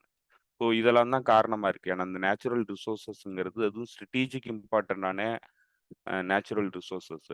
எதிர்கால கிரீன் எனர்ஜி செக்டார்ல பெருமளவுக்கு பயன்பட போறதுங்கிறது லித்தியம் ரிசர்வ். ஸோ லித்தியம் ரிசர்வ வந்து கொள்ளையடிக்கிறதுக்கான ஒரு வழியா தான் வந்து இது நடந்திருக்கிறதுக்கான வாய்ப்பு இருக்கு. ஏன்னா நேஷனலைஸ் பண்ணிட்டாங்கன்னா, அமெரிக்க நிறுவனங்கள் கொள்ளையடிக்க முடியாது. குறிப்பா வந்து எலான் மாஸ்க் போன்றவர்கள் வந்து கொள்ளையடிக்க முடியாது. அவங்களுடைய நிறுவனங்களுக்காக. ஸோ இதெல்லாம் வந்து தடுக்கிறதுக்கான ஒரு நடவடிக்கையா இந்த நடந்திருக்கிறதுக்கான வாய்ப்பு இருக்கு. இந்த பின்னணி வந்து அதுல இருக்கிறதுக்கான வாய்ப்பு இருக்கு. ஆனா அட் த மொமெண்ட் யாரு இதுக்கு பின்னாடி இருந்தாங்க, அது அப்படிங்கிற முழுமையான விவரங்கள் வந்து நமக்கு கிடைக்கல. ஆ ஆனா பல இடங்கள்ல இந்த இராணுவத்துறை சார்ந்தவர்கள் இந்த மாதிரியான கிளர்ச்சி நடவடிக்கைகள்ல அரசாங்கங்கள மக்களால் தேர்ந்தெடுக்கப்பட்ட அரச வெளியேத்துறதுங்கிறது நடைமுறையா இருக்கிறது தான். அதுல சில மாற்றங்கள் இப்போ குறிப்பா அ நைஜர்ல ஏற்பட்ட மாற்றம், புர்கினா ஃபாசோல ஏற்பட்ட மாற்றம். இங்கேயும் வந்து ராணுவ தரப்பு தான் வந்து கைப்பற்றுனுச்சு ஆட்சிய. ஆனா இங்க என்ன ஒரு பெரிய வேறுபாடு அ நம்மளால பார்க்க முடியுதுன்னா, இந்த ராணுவ அ ஆட்சிங்கிறது மக்களுக்கு ஆதரவானதா இருக்கு. ஸோ அமெரிக்காவுக்கு சப்ஜுகேட் ஆகுற அமைப்புகளா இல்ல. ஸோ இப்ப இந்த தலைவர்கள்ங்கிறவங்க ராணுவத்திலிருந்து வந்தாலும், இவங்க வந்து மக்களுக்கு ஆதரவான தலைவர்களா வந்து இருக்கிறாங்க. ஸோ இதுதான் வந்து வித்தியாசம். ஆனா லத்தீன் அமெரிக்கன் நாடுகள்ல ஏற்படுற ராணுவ கிளர்ச்சிங்கிறது முழுமையா வந்து டிக்டேட்டர்ஷிப் ரூலா இருக்கும். இல்லன்னா மக்களுக்கு எதிரானதா இருக்கும். இண்டிஜினியஸ் பாப்புலேஷனுக்கு எதிரானதா இருக்கும். அமெரிக்காவுக்கு தங்களுடைய வளங்கள விக்கிறதுக்கான ஒரு ஒரு மாஃபியா தான் வந்து அந்த ஆட்சிய வந்து தங்களுடைய கட்டுப்பாட்டுக்கு கொண்டு வரும். இல்லன்னா வந்து ட்ரக் டிராஃபிக்கிங் பண்ற மாஃபியா கட்டுப்பாட்டுக்கு ஆட்சிங்கிறது போகும். ஸோ இப்ப இந்த நடைமுறைகள்ங்கிறது அ ஆப்பிரிக்கால புர்கினா ஃபாசோலயும், அ நைஜர், மாலிலயும் வந்து அ வேறு விதமானதா நடந்திருக்கு. மக்களுக்கு ஆதரவான தலைவர்கள் வந்து ராணுவ கிளர்ச்சியில ஈடுபட்டு அரசாங்கங்கள கைப்பற்றியிருக்கிறாங்க. வழக்கமான ஒரு நிகழ்வா ராணுவ ஆட்சியாளர்கள் வந்து கைப்பற்றுறதுக்கான ஒரு முயற்சிங்கிறது பொலிவியாவுல மிகப்பெரிய தோல்வி அடைஞ்சிருக்கு. அப்போ பொலிட்டிக்கலான மாற்றங்கள் என்ன நடந்தது? பொலிட்டிக்கலா இதுக்கு பேக்கிரவுண்ட்ல என்ன நடந்திருக்கு அப்படின்னு பார்த்தீங்கன்னா, பொலிவியா வந்து வெகுமென்ட்டா இஸ்ரேலுடைய இனப்படுகொலை எதிர்க்கக்கூடிய ஒரு நாடா இருக்கு. ஸோ அது வந்து தன்னுடைய அ அதாவது அந்த ஐசிஜேவுக்கு எதிரான வழக்குல தன்னையும் இணைச்சுக்கிட்ட நாடு. அப்போ இன்னொரு வகையில சைனிஸ்ட் என்டிட்டிக்கு எதிரான ஒரு நடைமுறைய வந்து பொலிட்டிக்கல் ஸ்டாண்டா எடுத்திருக்கக்கூடிய நாடு. அமெரிக்காவுக்கு எதிராகவும், இஸ்ரேலுக்கு எதிராகவும். ஸோ இந்த பின்னணிங்கிறது இந்த இந்த நடைபெறுற இந்த நாட்டினுடைய அரசியல் அ ஆளுமையா இருக்கிற லூயிஸ் அர்சே வந்து எடுத்திருக்கிற பொலிட்டிக்கல் முடிவு. ஸோ இதுக்கு பின்னணியில தான் வந்து இந்த கூ அட்டெம்ப்ட் நடந்திருக்கு. ஸோ இப்ப இது எல்லாத்தையும் நம்ம தொடர்பு படுத்த வேண்டிய அவசியம் இருக்கு. இந்த பின்னணியில இந்த கூ வந்து நம்ம பார்க்கணும். ஸோ அதுதான் வந்து இந்த பொலிவியாவ பொறுத்தளவுல ஒரு தோல்வி அடைந்த ஒரு கிளர்ச்சி நடவடிக்கை, ராணுவ கிளர்ச்சி நடவடிக்கை. அந்த ராணுவ தலைவர் வந்து கைது செய்யப்பட்டிருக்கிறாரு. கென்யால இப்ப ஏதோ ஒரு நாளைக்கு முன்னாடி நடந்துட்டு இருக்கு. அது என்னது? அது வந்து மக்கள் புரட்சி தானா? வேற எதுமா? ஆ இல்ல நான் அத ஃபாலோ பண்ணல தோழர். அது கென்யா வந்து நேட்டோக்குள்ள போறதா ஒரு தகவல் படிச்சேன். அதையும் ஓகே, நான் வந்து இன்னும் முழுமையா படிக்கல. ஓகே, கென்யால இருக்கிற அரசாங்கம்ங்கிறது ஏற்கனவே இருக்கிற அரசாங்கம்ங்கிறது அமெரிக்காவுக்கு சார்பான அரசாங்கம். ஓகே. அது வந்து அ இதுல ஹெய்த்தில வந்து அமைதி படையா போறதுக்கான பிரைபரி வந்து அமெரிக்கா பண்ணி, யுனைட்டட் நேஷன்ஸோட செக்யூரிட்டி கவுன்சில்ல வந்து ஒரு ஒரு அமைதி படைய உருவாக்கி, அது கென்யா தலைமையில தான் அந்த படை வந்து போகுது. அப்படி போறதா வந்து செக்யூரிட்டி கவுன்சில்ல வந்து அவங்க தீர்மானம் கொண்டு வந்திருந்தாங்க. அ அதுக்கு பெருமளவுக்கு அமெரிக்காவுடைய விஷுக்கு வந்து ஆ ஆதரவா ஒரு கருப்பினத்து அடையாளத்தோட வந்து இயங்கறதுக்கு தயாரா இருந்த ஒரு நாடா வந்து கென்யா இருக்கு. இப்போ கென்யாங்கிறது அமெரிக்காவுடைய ஒரு ப்ராக்ஸியா வந்து இப்ப செயல்படுறத நம்மளால பார்க்க முடியுது. ஒரு வேள வந்து ஏதாவது அங்க நடந்திருந்ததுன்னா, அப்ப நேட்டோக்குள்ள வர்றதாகவும் சொல்லியிருக்கிறாங்க. யாரு அத அத முழுமையான தகவல் வந்து நமக்கு தெரியல. அடுத்த அடுத்த முறை பேசும்போது நம்ம முழுமையான தகவல்கள வந்து பேசலாம். ஸோ, ஒரு வேள வந்து அந்த கிளர்ச்சி நடவடிக்கை வந்து நடக்குதுன்னாக்க, மக்கள் வந்து அமெரிக்காவுக்கு ஆதரவா இந்த நாடு போறதுனால ஏற்பட்ட பொருளாதார பிரச்சனைகள், மக்களுடைய வாழ்வாதார பிரச்சனைகள், இதுக்கு எதிரான போராட்டம் வந்து நடக்கிறதுக்கான வாய்ப்பு இருக்கு. அதே மாரி அ புர்கினா ஃபாசோல நடந்த ஏற்கனவே சில தகவல்கள் வந்துச்சு. நம்ம நம்ம கூட அத வந்து பேசியிருக்கோம். ஏன்னா, அதெல்லாம் வந்து அ க கசிஞ்ச தகவல்கள். புர்கினா ஃபாசோல கிளர்ச்சி நடவடிக்கை வந்து நடந்ததாகவும், அ அது முறியடிக்கப்பட்டதாகவும் வந்து தகவல் வந்திருந்தது. நம்ம கூட அத பேசியிருந்தோம். ஆனா, புர்கினா ஃபாசோனுடைய தலைவர் அவரு அ இப்ராஹிம் ட்ரோரே அவரு தெளிவுபடுத்தியிருக்கிறாரு. அந்த மாதிரி எந்த நடவடிக்கையும் வந்து நடைபெறல. இது வந்து மேற்கத்திய ஊடகங்களினுடைய பொய் பிரச்சாரம் அப்படின்னு சொல்லியிருக்கிறாரு. ஸோ அந்த தகவல்கள நம்ம தோழர்களுக்கு அப்டேட் பண்ணணும். அதுக்காக தான் சொல்றேன். இந்த இந்த சமீபத்தில நடந்த மிக முக்கியமான தகவல்கள் எல்லாத்தையுமே நம்ம சொல்லிட்டோம். ம், ம். ஸோ இதுக்கு மேல வந்து புது தகவல்கள் நமக்கு கிடைக்கும்போது அடுத்து பேசலாம். அ ஏன்னா ஒரு தோழர் 2, 3 விஷயம் கேட்டிருந்தாரு. அதுல எது கேட்டிருந்தாருன்னு நான் மறந்துட்டேன். நேரம் இருந்துச்சுன்னா அதையும் பேசிருவோமா? ஒரே நிமிஷம் பார்க்குறேன். பாருங்க. என்ன கேட்டிருந்தாரு? சென்னையிலேருந்து சென்னை வழியா இஸ்ரேலுக்கு அந்த இது அ ஆயுத பொருட்கள் கொண்டு போனது. அந்த ஒரு இது. அது வந்து இந்தியாலேருந்து கொண்டு போன இன்னும் ஒரு அதோட சேர்த்து இன்னொரு தகவல் என்னன்னா, இந்தியாலேருந்து கொண்டு போன ஆயுதங்கள்ல வந்து அந்த பாம்ல வந்து ஒரு 3 பாம் வெடிச்சு ஆட்கள் எதுவும் செத்து போயிட்டாங்க. உள்ளுக்குள்ள அதாவது இஸ்ரேல் ராணுவத்துக்குள்ள அப்படின்னு ஒரு தகவல் பார்த்தேன். அதேபோல அந்த அல் ஜசீரா வெளியிட்டிருந்த ஒரு கட்டுரைய வந்து தமிழ்ல ஏதோ ஒரு மீடியா எடுத்து போட்டுருந்துச்சு. அததான் தோழர்கள் கேட்கறாங்கன்னு நெனைக்கிறேன். சென்னையிலிருந்து ஒரு கப்பல் போயிருக்கு. ஸ்பெயின் வழியா போயி இஸ்ரேலுக்கு போகப்பட்டப்போ, அங்க நடுவுல புடிச்சுட்டாங்க இஸ்ரேல். இதுல ஸ்பெயின்ல அப்படின்னு. அத பத்தி ஏதாவது தகவல் இருக்கா? சென்னையிலிருந்து ஏற்றுமதிங்கிறது அதானியோடைய போர்ட் தான் வந்து சென்னையில இப்ப இயங்குது. ஐ திங்க் வந்து அதிலிருந்து தான் அந்த ஏற்றுமதிகள் வந்து நடக்குது. அதானி நிறுவனம் எல்பிட் சிஸ்டத்தோட தொடர்புல இருக்கிற ஒரு நிறுவனம். அதுதான் வந்து ஹெர்மிஸ் ட்ரோன்கள வந்து தயாரிச்சு அனுப்புது. அது நேரடியா வந்து இனப்படுகொலையில தொடர்புடைய ஒரு நிறுவனமா தான் அதானியோடைய நிறுவனம்ங்கிறது இயங்குது. ஸோ இப்ப நமக்கு தெரியும் ஏற்கனவே இந்திய அரசாங்கம்ங்கிறதே, நீங்க வந்து இந்த பிரச்சனைன்னு இல்ல. பல இடங்கள்ல இந்தியாவுடைய இந்த இந்த மிலிட்டரி கொள்கை, இப்ப மிலிட்டரி இண்டஸ்ட்ரியல் காம்ப்ளெக்ஸ் உருவாக்குறதுக்கான நடவடிக்கையில மோடி அரசாங்கம் தீவிரமா ஈடுபடுது. அதனுடைய ரோல் மாடலா அது யார பாக்குதுன்னாக்க, இஸ்ரேலையும், அமெரிக்காவையும் தான் பாக்குது. மேற்கத்திய நாடுகளுடைய இந்த மிலிட்டரி இண்டஸ்ட்ரியல் காம்ப்ளெக்ஸ் அ தனியார் முதலாளிகளுடைய வளர்ச்சிக்காக வந்து இயங்குறதுங்கிறது, இந்தியாவிலயும் அத வந்து ஏற்படுத்தணும்னா, இந்தியாவுக்கு பெரிய அளவுக்கு லாபங்கள் கிடைக்கும், ஏற்றுமதி வந்து கிடைக்கும் அப்படிங்கிற ஒரு பின்னணியில, தன்னுடைய இந்த திட்டங்கள வந்து முன்வச்சு, டிஃபென்ஸ் காரிடார் வந்து தமிழ்நாட்டிலேயே உருவாக்குறதுக்கான முயற்சியிலயும் ஈடுபட்டிருந்தது. ஸோ, அதனுடைய கூறுகள் வந்து இன்னைக்கு இனப்படுகொலைக்கு உதவி பண்ற ஒரு நிலைக்கு இந்திய அரசாங்கம் தள்ளப்பட்டிருக்கு. தன்னுடைய முதலாளிகள் வளர்ச்சிக்காக, முதலாளிகளோட லாபத்துக்காக எந்தவித ஒரு மோரல் ரெஸ்பான்சிபிலிட்டியும் இல்லாம, சர்வதேச விதிகளுக்கு புறம்பா ஒரு இனப்படுகொலைக்கு நேரடியான உதவியில இந்திய அரசாங்கம் இன்னைக்கு தனியார் நிறுவனங்களுடைய லாபத்துக்காக வந்து இயங்குது. அ நேரடியா இந்த ஆயுத உதவிகள் பண்ணுது. ஸோ அந்த ஆயுத உதவிகள் பண்றதனுடைய அ விஷயம் தான் வந்து இந்த இந்த போர்ட் வழியா போனதும். அப்ப தமிழர்களுடைய நிலப்பரப்புங்கிறது இந்திய அரசாங்கம் ஒரு இனப்படுகொலைக்கு உதவி பண்றதுக்காக தமிழர்களுடைய ஒப்புதல் இல்லாம பயன்படுத்துது. ஸோ இப்ப இதுதான் வந்து இந்த விஷயங்கள்ல நடந்திருக்கு. நமக்கு எந்தவித அ அ உரிமையும் கிடையாது. நம்மளுடைய போராட்டங்கள நம்மளால அ நம்மளுடைய கடற்கரைகள்ல நடத்த முடியாது.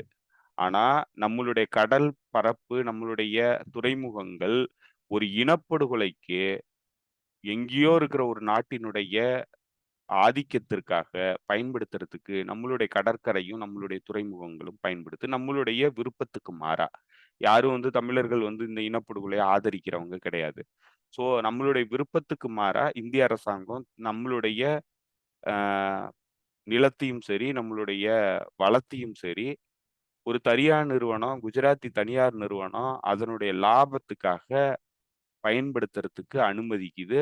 அத நம்ம எதிர்த்தோம்னா தேச துரோகி, தேச விரோதி அப்படிங்கிற சட்டத்துக்குள்ள நம்மள வந்து அடைக்குது. இப்ப தமிழர்களுடைய நிலைங்கிறது என்னவா இருக்குங்கிறத எதிரொலிக்கிற ஒரு மிக முக்கியமான விஷயமா வந்து நம்ம இத பார்க்க வேண்டியிருக்கு. ஸோ இதுக்கு பெரிய அளவுக்கு தமிழ்நாட்டு அரசியல் கட்சிகள் பெரிய எதிர்ப்பு தெரிவிக்கல. இந்த விஷயங்கள் தெரியுமா, தெரியாதான்னு நமக்கு தெரியல. ஆனா இது சர்வதேச அரங்குல பேசப்பட்டிருக்கு. இது வந்து ஸ்பெயின்ல வந்து இந்த கப்பல் போய் நின்னப்போ, அவங்க வந்து அத இடைமறிச்சு வெளியேத்தியிருக்கிறாங்க. அவங்களுடைய கடற்பரப்புக்கு வரக்கூடாதுன்னு சொல்லி. ஸோ, அதுக்காக இந்தியால இருந்து போன நிறுவனம் வந்து இந்த கப்பல்ங்கிறது அங்க வந்து கைப்பற்றப்பட்டிருக்கு ஸ்பெயின் அரசாங்கத்தினால.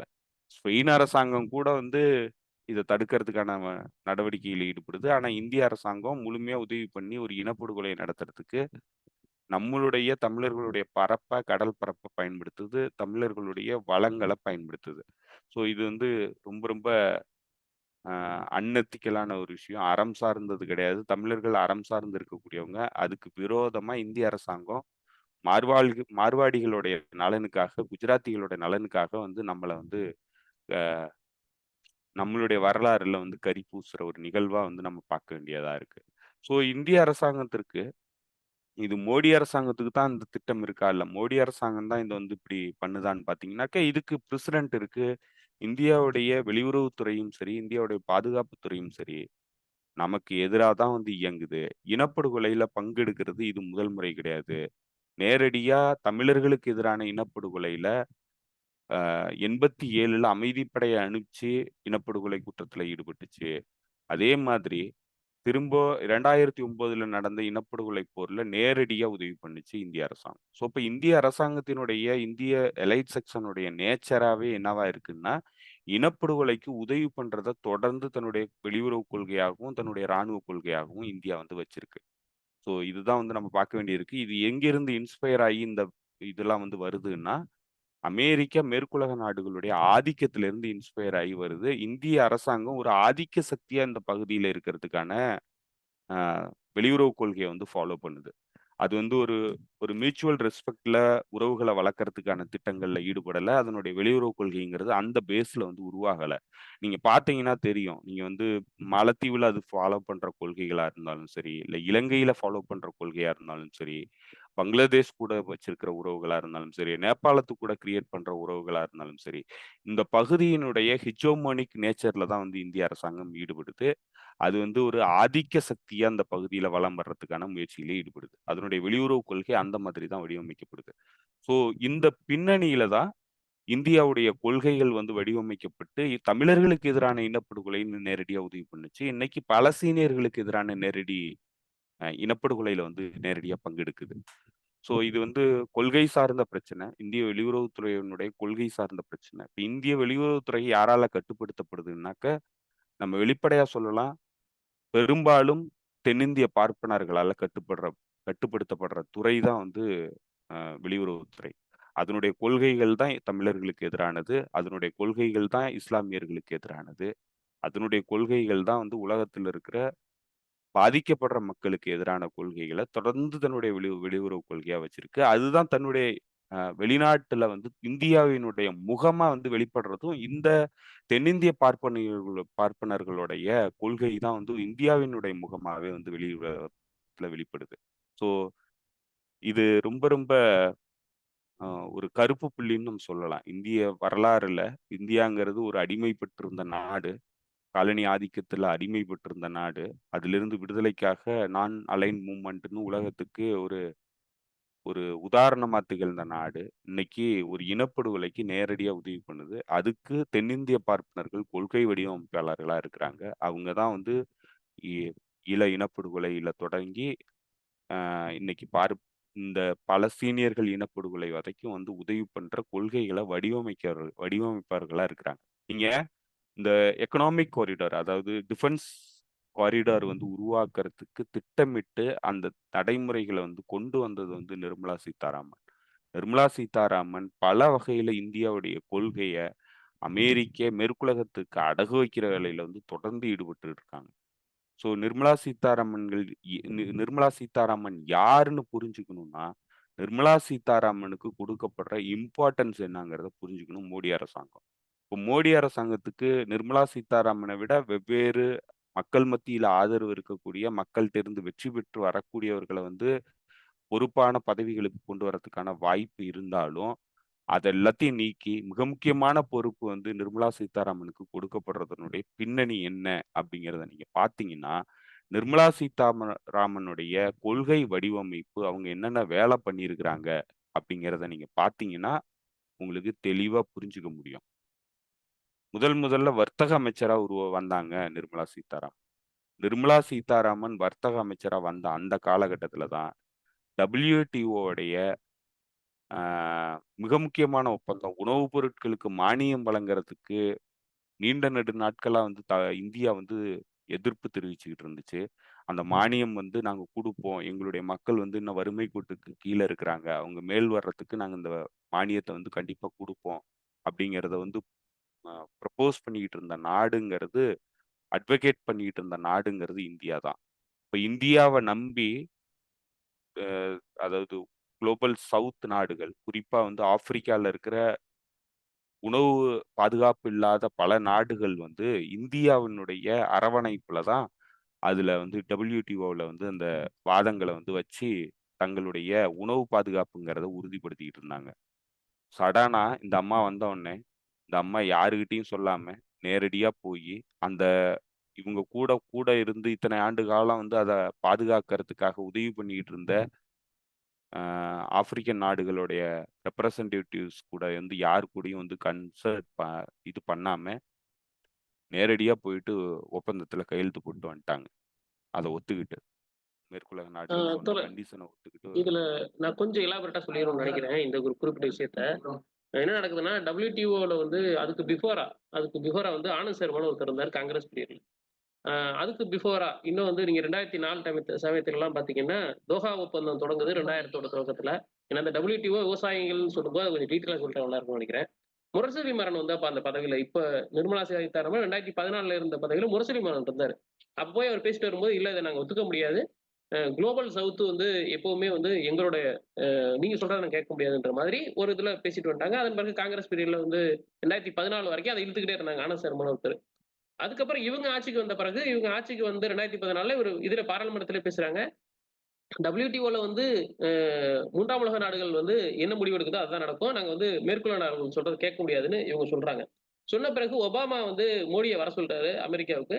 போய் பார்த்துட்டு வந்ததுக்கு அப்புறமேல அங்க என்ன பேசுறாங்கன்னு தெரியல. அவர் ஒரு ரிட்டர்ன் வந்ததுக்கப்புறம் திருப்பி நிர்மலா சீதாராமன் நேரா இதுக்கு போறாங்க. ஜெனீவா போறாங்க. ஜெனீவால வந்து WTOல வச்சு சைன் பண்ணிடுறாங்க. அந்த சைன் பண்றதுக்கு அந்த முடிவு எடுக்கக்கூடிய இடத்துல வந்து 162 நாடுகளுக்கு 2 நாடு ரெப்ரசன்டேட்டிவா வச்சிருந்தாங்க. 162 நாடுகளுடைய இது சைன் பண்ணி குடுத்திருந்தாங்க. இவங்க 2 நாடு எடுக்கிறத நாங்க ஒத்துக்கிறோம்னு. ஒண்ணு இந்தியா, இன்னொன்னு வந்து பிரேசில். இந்த 2 நாடுகளையும் சேர்ந்து அவங்க இது பண்ணி நிர்மலா சீதாராமன் கையெழுத்து போட்டு வந்துட்டாங்க. நிர்மலா சீதாராமன் கையெழுத்து போட்டு வந்தத வந்து வெளியில வந்து இதனால இவ்வளவு பெரிய ஆபத்து இருக்கு. ரேஷன் கடைகள்லாம் மூடப்போகுதுன்னு சொல்லிட்டு மே 17 இயக்கம்லாம் வந்து பெரிய லெவல்ல அது பிரச்சாரம் பண்ணப்போ, இல்ல அப்படி எதுவுமே நடக்கல. அது எல்லாமே பொய் அப்படின்னு சொன்னாங்க. ஆனா அதுக்கப்புறமே என்ன நடந்துச்சுன்னா, கொஞ்சம் கொஞ்சமா போகும்போது, இப்ப கூட நீங்க கவனிக்கலாம். உங்களுக்கு சிலிண்டர் விலை ஏத்துறது, ரேஷன் கடையில பொருள குறைக்கிறது, இந்த வேலைகள் எல்லாம் தொடர்ந்து நடந்துகிட்டே இருக்கு. இதனுடைய மிக முக்கியமான விஷயம் என்னன்னா, மேற்குலக நாடுகள்ல வந்து நீங்க வந்து இந்த குளோபல் சவுத்ல வந்து அதிகமான உணவு உற்பத்தி பொருட்கள் செய்யறது ஒண்ணு, விவசாயிகளுக்கு வேணுங்கிற அளவு மானியம் குடுக்கறது, அவங்க கேட்கிற விலைய குடுக்கறது.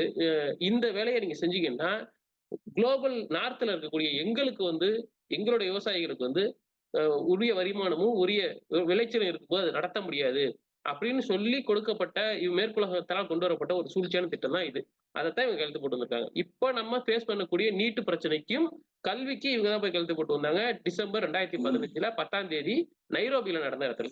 இதுபோல எல்லாமே இந்தியாவுக்கும், இந்திய மக்களுக்கும் எதிரான எல்லா சட்டங்களுக்கும் கையெழுத்து போட்டு வர்றது இவங்க தான். அதன் பிறகு தான் நீங்க நல்லா தெரியும் 2015க்கு அப்புறம் தான் வந்து நீட் அப்படின்றது மிக கடுமையா வந்து திணிக்கப்பட்டுச்சு இந்தியாவுல. இது எல்லாம் வந்து நான் பல நாட்களா அத ஃபாலோ பண்ணதுனால ஞாபகம் இருக்கு. இல்ல நீங்க சொன்னதுலேருந்து ஒரே ஒரு சின்ன திருத்தம். மேற்குலக நாடுகள் வந்து தங்களுடைய விவசாயிகளுக்காக இந்த சட்டங்கள வந்து வைக்கல. அவங்களுடைய முதலாளிகளுக்காக வைக்குது. ஸோ, அதனால வந்து இது விவசாயிகளுக்காக கிடையாது. அங்க வந்து பெருமளவுக்கு விவசாயத்துல ஈடுபடுறதுங்கிறது பெருநிறுவனங்கள். மான்சோட்டா போன்ற பெருநிறுவனங்கள், டவ் கெமிக்கல்ஸ் போன்ற பெருநிறுவனங்கள் தான் வந்து இந்த விவசாயத் துறையில வந்து மோனோபோலிஸ்டிக்கா வந்து இயங்குறாங்க. ஸோ, அவங்களுடைய நலனுக்காக தான் வந்து மேற்குலக நாடுகள் வைக்குது. இன்னும் முக்கியமான விஷயம் வந்து இங்க பார்த்தீங்கன்னாக்க, இப்போ ஓவர் த டைம் என்ன நடந்திருக்குன்னா, WTOவுக்கு இன்னைக்கு மரியாதை இல்லாம போயிருச்சு. WTOவுடைய ரெலவன்ஸ் வந்து கேள்விக்குள்ளாயிடுச்சு. இன்னைக்கு பல பல அமைப்பு முறைகள், SCO போன்ற பல அமைப்பு முறைகள் வந்து உருவாயிட்டதுனால, இது தொடர்ந்து வந்து WTOவுக்கு முக்கியத்துவம் இருக்குமா? அப்படிங்கிறது மிகப்பெரிய கேள்விதான். ஸோ, அதனால இன்னைக்கு WTOவோட ரெலவன்ஸ்ங்கிறது அமெரிக்காவே மதிக்கிறதுக்கு தயாரா இல்ல. அமெரிக்கா வழியா அத வந்து தொடர்ந்து அத கீப் அப் பண்ண முடியுமாங்கிறது மிகப்பெரிய கேள்விதான். ஸோ, அதனால WTO எந்த அளவுக்கு எஃபெக்டிவா செயல்படும் என்னங்கிறதெல்லாம் தெரியல. நான் சொல்றது என்னத்துக்காக சொன்னேன்னா, இந்த அம்மா வந்து தொடர்ந்து மேற்குலக நாடுகளுடைய கைப்பாவையா இயங்குறாங்க அப்படிங்கிறத தெளிவுபடுத்துற ஒரு சம்பவமா தான் வந்து நான் அந்த சம்பவத்த சொன்னேன். ஸோ, அதற்கு பின்னாடி அவங்க என்ன பண்ணியிருக்கிறாங்க அப்படின்னு நீங்க பார்த்தீங்கன்னா, அதுக்கப்புறம் வந்து அவங்களுக்கு டிஃபென்ஸ் மினிஸ்ட்ரி வந்து குடுத்துருக்காங்க. அதாவது ஃபர்ஸ்ட்டு வர்த்தகத்துறை, அதுக்கு அடுத்து பாதுகாப்புத்துறை. பாதுகாப்புத்துறை குடுக்கும்போது, அவங்க என்ன பண்றாங்க, அ ஃபாரின் இன்வெஸ்ட்மென்ட்ஸ் கொண்டு வரணும். அதுவும் அதுவும் டிஃபென்ஸ் துறையில ஃபாரின் இன்வெஸ்ட்மென்ட்ஸ் கொண்டு வரணும் அப்படிங்கிற பின்னணியில, அவங்க வந்து அமெரிக்காவினுடைய மேற்குலக நாடுகள் வந்து போர வந்து எப்படி அ லாபத்துக்காக பயன்படுத்துறாங்களோ, போர்கள வந்து முதலீட்டா வந்து பயன்படுத்துறாங்களோ, அது மாதிரி பயன்படுத்துறதுக்கான ஒரு திட்டத்தோட இந்த அம்மா மேற்குலக நாடுகளுடைய முதலாளிகள் வந்து இங்க கம்பெனி ஆரம்பிச்சு, அ ஆ ஆயுதங்கள் மக்கள கொலை பண்றதுக்கான ஆயுதங்கள ப்ரொடியூஸ் பண்றதுக்கு களம் அமைச்சு குடுக்கறதுக்கான திட்டத்துல வந்து ஈடுபடுறாங்க. டிஃபென்ஸ் காரிடார் வந்து கிரியேட் பண்றாங்க. இப்போ அந்த திட்டத்த வந்து அக்ரி பண்றாங்க. அதுக்கு அடுத்து இவங்கள வந்து இப்ப வந்து அந்த திட்டத்த வந்து அதோடைய ஃப்ரேம் ஒர்க்க வந்து ரெடி பண்ணிட்டாங்க. மேற்குலக நாடுகளுடைய நிறுவனங்கள் வந்து இப்ப இந்த எல்பிட் சிஸ்டம் மாதிரியான நிறுவனங்கள், இந்தியாவுடைய பனியா முதலாளிகள் கூட இணைந்து தொழில் நடத்தி மிலிட்டரி உற்பத்தி சாதனங்கள் வந்து பண்ணி விற்பனை பண்றதுக்கான ஃப்ரேம் ஒர்க்க வந்து ரெடி பண்ணி முடிச்ச உடனே, இவங்களுக்கு அடுத்த துறை எந்த துறை குடுக்குறாங்கன்னா, நிதித்துறை குடுக்குறாங்க. இப்ப நிதித்துறையில இப்ப ஏற்கனவே அவங்க வந்து திட்டம் வந்து வடிவமைச்சு, டிஃபென்ஸ் இண்டஸ்ட்ரியல் காரிடார வந்து உருவாக்குறதுக்கான திட்டத்த வந்து வச்சு, அத ஃப்ரேம் ஒர்க் ரெடி பண்ணிட்டாங்க. அதுக்கு அடுத்து அந்த ஒப்பந்தங்கள் வந்து வெளிநாடுகளுக்கு போயி, மிலிட்டரி ரீதியான ஒப்பந்தங்கள வந்து கையெழுத்து போட்டு வராங்க. அதுக்கு அடுத்து உடனடியா அவங்களுக்கு நிதித்துறை வந்து கொடுக்கப்படுது. அப்ப நிதித்துறை வந்த உடனே கைக்கு வந்த உடனே, அதுக்கு தேவையான நிதிகள வந்து ஒதுக்குற வேலையில முழுமையா ஈடுபடுறாங்க. அந்த ஃப்ரேம் ஒர்க்க வந்து முழுமையா முடிக்கிறாங்க. அதே மாதிரி அவங்க வேற என்ன பண்றாங்கன்னா, நிதித்துறையில இந்த மானியங்கள குறைக்கிறது, மானியங்கள கட் பண்றது, பெரும் முதலாளிகளுக்கு வந்து லாபத்த டாக்ஸ் பெனிஃபிட் வந்து குடுக்கறது, இது எல்லாத்தையும் வந்து தொடர்ந்து செயல்படுத்துறாங்க. இவங்களுடைய ஒட்டுமொத்த அந்த டெனர்ல நீங்க பார்த்தீங்கன்னா, இவங்க முழுமையா வந்து யாருக்காக இயங்கியிருக்கிறாங்க? இங்க இருக்கிற வலதுசாரிகள், இல்ல இந்துத்துவவாதிகளுக்கு அ அத கொள்கை ரீதியா இயங்குனாங்களா? இல்ல மேற்கத்திய நாடுகளுக்காக, மேற்கத்திய முதலாளிகளுக்காக இயங்குனாங்களா? அப்படிங்கிற இவங்களுடைய வரலாற எடுத்து பார்த்தீங்கன்னா, இவங்க முழுக்க மேற்கத்திய நாடுகளுடைய முதலாளிகளுக்காக இயங்கியிருக்கிறாங்க, இவங்களுடைய டெனர் முழுக்க. ஸோ அதுதான் வந்து இந்த அம்மாவ பத்தி நம்ம தெரிஞ்சுக்க வேண்டிய மிக முக்கியமான விஷயம். அப்ப நான் ஏற்கனவே சொன்ன வெளியுறவுத்துறையும் சரி, பாதுகாப்புத் துறையும் சரி, முழுமையா தென்னிந்திய பார்ப்பனர்கள் கட்டுப்பாட்டுல இருக்குங்கிறது, இந்த அம்மாவுடைய விஷயத்துல தெள்ளத் தெளிவா புரியும். இந்த அம்மா தென்னிந்திய பார்ப்பனர். இந்த அம்மா தான் வந்து இன்னைக்கு டிஃபென்ஸ் துறையும் சரி, இன்னைக்கு ஆ ஆ இது ஆ நிதித்துறைய வந்து தன்னுடைய கட்டுப்பாட்டுல வச்சிருக்கிறாங்க. இப்போ இதே மாதிரியான ஒரு தென்னிந்திய பார்ப்பனர் தான் இன்னைக்கு வெளியுறவுத்துறையோடைய அமைச்சரா இருக்கிறாரு. இப்போ அவங்களுடைய பரம்பரையே வந்து வெளியுறவுத்துறையில வந்து இருந்தவங்க. இப்படி பல்வேறு வெளியுறவுத்துறை சார்ந்த அதிகாரிகள்ங்கிறவங்க வந்து, அது ஒரு குடும்ப பதவியா வந்து தொடர்ந்து அனுபவிக்கிறாங்க. இப்ப குடும்ப பதவியா தான் வந்து வெளியுறவுத்துறைங்கிறது இந்தியாவ பொறுத்தளவுல இருக்கு. யாரும் வந்து வெளியாட்கள் வந்து உள்ளுக்கு போறதுக்கான வாய்ப்புகள் வந்து வெளியுறவுத்துறைய பொறுத்தளவுல இல்ல. அங்க வெளியுறவுத்துறைக்கு நம்மள மாதிரியான ஒரு இடைநிலை ஜாதி ஆட்களோ, இல்ல தாழ்த்தப்பட்ட மக்களோ வந்து அந்த இதுல பிரதிநிதித்துவம்ங்கிறது இந்தியாவ பொறுத்தளவுல எங்கேயுமே கிடையாது. தூதரக அதிகாரிகள்ல இருந்து எல்லா துறையும் வந்து முழுமையா வந்து பார்ப்பன உயர் ஜாதிகள் கட்டுப்பாட்டுல தான் இருக்கு. அதுதான் இந்தியாவுடைய முகமா உலகம் முழுக்க வந்து வெளிப்படுது. இந்தியாவுடைய ஃபாரின் பாலிசிங்கிறது அந்த பின்னணியில தான் இயங்குது. அதனால தான் அவங்களுக்கு எந்தவித அக்கறையும் கிடையாது. மக்கள் வந்து இனப்படுகொலைக்கு உள்ளானாலும் சரி, அ தமிழர்கள் இனப்படுகொலைக்கு உள்ளானாலும் சரி, அவங்க வந்து 3வது நபரா இயங்க முடியுது. இந்தியாவுடைய கொள்கைய வந்து ஆதிக்கத்தின் பேர்ல வந்து கட்டமைக்கிறதுக்கான முயற்சியில ஈடுபட முடியுது. அதுதான் இன்னைக்கு இந்த பகுதியினுடைய வெளியுறவுத்துறையினுடைய தோல்விங்கிறது பெரிய அளவுக்கு ஏற்படுறதுக்கான காரணமா இருக்கிறதும் இதே பார்ப்பனிய ஆதிக்கம் தான். தென்னிந்திய பார்ப்பனிய ஆதிக்கம்ங்கிறது வெளியுறவுத்துறைய சவுத் பிளாக்க முழுமையா கட்டுப்படுத்துது. கடந்த 70 வருஷமா அதுதான் நடந்திருக்கு. இந்தியாவுடைய இமேஜ காலி பண்ணது அவங்க தான். இன்னைக்கு என்ன சொல்லப்போனா, அ பிரிக்ஸ்ல முக்கியத்துவமே இல்லாத ஒரு மிக முக்கியமான நாடுன்னு பார்த்தீங்கன்னா, இந்தியா தான். இப்போ வளர்ந்து வரும் பிரிக்ஸ் அமைப்பு, உலக ஒழுங்கு மாற்றம் ஏற்பட போகுதுன்னு சொல்லி உலகமே பேசிக்கிட்டு இருக்கிற மிக முக்கியமான பிரிக்ஸ் அமைப்பினுடைய ரிலவன்ஸ்ல இந்தியாங்கிற ஒரு நாடு தவிர, மத்த எல்லா நாடுகளும் மிகப்பெரிய ரோல் ப்ளே பண்றாங்க. இந்தியா எந்த விதத்திலயும் வந்து அக்கறை செலுத்தல. இந்தியா வந்து இன்னும் மதிமேல் புனையா மேற்குலக நாடுகளுடைய G7ல போய் கலந்துக்கலாமா? இல்ல பிரிக்ஸ்லயே இருக்கலாமா? அப்படிங்கிற ஒரு திட்டத்தோட இருக்கு. இந்த திட்டத்த வடிவமைச்சு குடுக்கிறவர்கள் வந்து தென்னிந்திய பார்ப்பனர்கள். இந்த தென்னிந்திய பார்ப்பனர்கள் இந்தியாவுடைய வெளியுறவுத்துறைய வந்து டிசைன் பண்றதுல பெரும்பங்கு வகிக்கிறாங்க. அவங்க வந்து பியூரோகிராட்ஸா இருக்கிறாங்க. அதே மாதிரி பத்திரிகை துறையில தென்னிந்தியாவுடைய வெளியுறவுத்துறைய வந்து இயக்குற மிக முக்கியமான பத்திரிகையா இருக்கிறது ஹிந்து குழுமம். ஹிந்து பத்திரிகை குழுமம். அதேபோல ஹிந்து குழுமத்தினுடைய ஃபர்ஸ்ட் போஸ்ட். ஸோ இப்படி பல்வேறு கட்டமைப்பு ரீதியான இந்த வெளியுறவுத்துறையை டிசைன் பண்ற வேலையில வந்து தென்னிந்திய பார்ப்பனர்கள் முழுமையான ஆதிக்கம் செலுத்துறாங்க. அதன் காரணமா தான் தமிழர்களுக்கு எதிரான இனப்படுகொலை இடம்பெற்றுச்சு. ஏன் நம்மளால தடுத்து நிறுத்த முடியல. இந்தியா உதவி பண்ணுச்சு. அதே மாரி தான் இன்னைக்கு பலஸ்தீனத்தில பலஸ்தீனத்திற்கு எதிரான பலஸ்தீனியர்களுக்கு எதிரான இனப்படுகொலையில இந்திய அரசாங்கம் உதவி பண்ணுது. அத நம்மளால தடுக்க முடியாது. ஏன்னா, தென்னிந்திய பார்ப்பனர்கள் கொஞ்சம் கூட வந்து மனித தன்மையே இல்லாம வந்து தன்னுடைய வெளியுறவுத்துறை டிசைன வந்து பண்றாங்க. அவங்களுடைய கொள்கைகள வந்து வடிவமைக்கிறாங்க. ஸோ, இப்ப இத வந்து நீங்க தோழர்கள் வந்து இந்தியாவுடைய கொள்கைகள பத்தி புரிஞ்சுக்கணும்னா, இந்த இந்த அடிப்படைகள வந்து மிக தெளிவா புரிஞ்சுக்கணும். ஏன் வந்து இந்தியாவினுடைய வெளியுறவுத்துறை கொள்கைங்கிறது இந்திய மக்களுக்கு எதிரா வந்து இருக்கு. இந்திய மக்களினுடைய கருத்துக்கு எதிரானதா இருக்கு. ஏன் இந்த அ இப்ப நம்ம மக்கள்னு சொல்லிக்கிட்டு இருக்கிற தமிழர்களுக்கு எதிரா வந்து ஏன் இயங்குது? பெருமளவுக்கு காலனியத்துவத்தினால பாதிக்கப்பட்ட இந்திய வரலாறு இருக்கும்போது, எப்படி காலனியத்துவத்திற்கு ஆதரவான இனப்படுகொலையில வந்து எப்படி பங்கெடுக்குது? அப்படிங்கிறதெல்லாம் நீங்க புரிஞ்சுக்கணும்னா, இந்தியாவுடைய பார்ப்பன அதிகாரிகள்ங்கிறவங்க வெளியுறவுத்துறைய தன்னுடைய முழுமையான கட்டுப்பாட்டுல வச்சிருக்கிறாங்க. அதேபோல முதலாளிகளுக்கு லாபம் கொளிக்கக்கூடிய துறையா வந்து அ டிஃபென்ஸ் துறைங்கிறது இன்னைக்கு வடிவமைக்கப்படுது. இதனுடைய ஆபத்துங்கிறது நாளைக்கு எல்லா போர்கள்லயும் இந்தியாங்கிறது தன்னை ஈடுபடுத்துறதுக்கான எல்லா வாய்ப்பும் இருக்கு. அத நோக்கி வந்து இந்தியாவுடைய அ ராணுவ கொள்கைங்கிறது வடிவமைக்கப்படுது. அத நோக்கி வந்து இந்தியாவுடைய டிஃபென்ஸ் காரிடார் வந்து திட்டமிடப்படுது. அது வல்னரபிள் கூட. ஏன்னா, இப்ப இந்தியாவுடைய டிஃபென்ஸ் துறைங்கிறது இங்க இருக்கும்போது, எதிரி நாடுகளுக்கு இந்த இது இடத்துல இருந்து வெப்பன் வந்து வருதுன்னா, நாளைக்கு லெஜிட்டிமேட் டார்கெட் ஆகுவாங்க இந்தியாவுடைய அ அ நிலப்பரப்பு. ஒரு போர் உருவாகும்போது. பெருமளவுக்கு வந்து நாளைக்கு 3ஆம் உலகப் போர் உருவாகுறதுக்கான எல்லா வாய்ப்புகளும் இருக்கு. இப்ப அங்க வந்து நீங்க ஆயுதங்கள வந்து குடுத்தீங்கன்னாக்க, இந்தியா வந்து கண்டிப்பா வந்து இந்திய முதலாளிகள் லாபம் சம்பாதிக்கிறதுக்காக ஆயுதங்கள குடுக்க தான் போறாங்க. இப்ப ஒரு வேள வந்து இந்தியாவுடைய ஆயுதம் வந்து சீனாவுக்கு எதிரா பயன்படுத்தப்படுது, இல்ல இந்தியாவோட ஆயுதம் ஈரானுக்கு எதிரா பயன்படுத்தப்படுது அப்டின்னா, இந்தியா வந்து பார்ட்னர் ஆகுறாங்க. தெரிஞ்சோ தெரியாமலோ.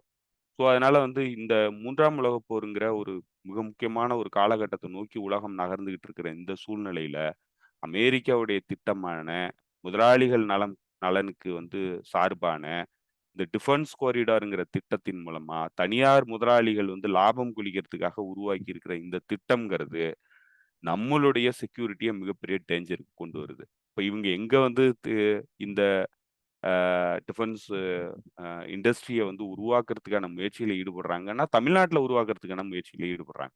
ஸோ, அது இன்னும் நம்ம தமிழர்கள் மத்தியில ஏற்கனவே நம்ம வந்து ஒரு பெரிய ஒடுக்கப்படுற ஒரு இனமா இருக்கிறோம். ஏற்கனவே ஒரு இனப்படுகொலை எதிர்கொண்ட இனமா இருக்கிறோம். இந்த இடத்துல இவங்க வந்து நம்ம வீட்ல கொண்டு வந்து இந்த டிஃபென்ஸ் காரிடார வந்து உருவாக்குறதுங்கிறது, இன்னும் நம்மள வந்து ரொம்ப ரொம்ப ஒரு மோசமான காலகட்டத்த நோக்கி தான் வந்து தள்ளும்.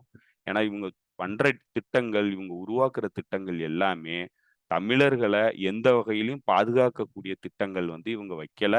அது வந்து இந்த வெளியுறவுத்துறையினுடைய கொள்கையிலே தமிழர்களுக்கு எந்தவித முக்கியத்துவமும் கிடையாது. ஸோ, அந்த வகையில தான் நம்ம இத பார்க்க வேண்டியிருக்கு. இது ரொம்ப ரொம்ப ஆபத்தானது. அதே நேரத்தில இது வந்து இன்னைக்கு எந்தவித எத்திக்ஸும் இல்லாம இந்தியாவினுடைய வரலாற்றுக்கு எதிரா ஒரு இனப்படுகொலை போர்ல காலனித்துவத்திற்கு ஆதரவா வந்து இவங்களுடைய ஆயுதங்கள் வந்து பயன்படுது. நம்மளுடைய மீறி. ஓகே, ஓகே தோழர். இது நம்ம ரொம்ப நாளா பேசணும் அப்படின்னு நிப்பாட்டி வச்சிருந்த ஒரு தகவல். ஒரு டீட்டெயிலான ஒரு விஷயம். அது வந்து இன்னைக்கு பேசுறதுக்கான நேரம், அது தோழரோட கேள்விகள் வந்துருச்சு. அது சரியான நேரத்துல தான் பேசியிருக்கோம்னு நெனைக்கிறேன். தோழர்களுக்கு புரிஞ்சிருக்கும். பார்க்கலாம் நம்ம மீண்டும் அடுத்த காணொளியில பேசுவோம். வேற ஏதாவது தகவல் இருந்தா கமெண்ட்ல சொல்லுங்க. உங்க நேரத்துக்கு மிக்க நன்றி செந்தில் தோழர். நன்றி தோழர். தோழர்களுக்கும் நன்றி. மீண்டும் சந்திப்போம் தோழர்களே. நன்றி, வணக்கம்.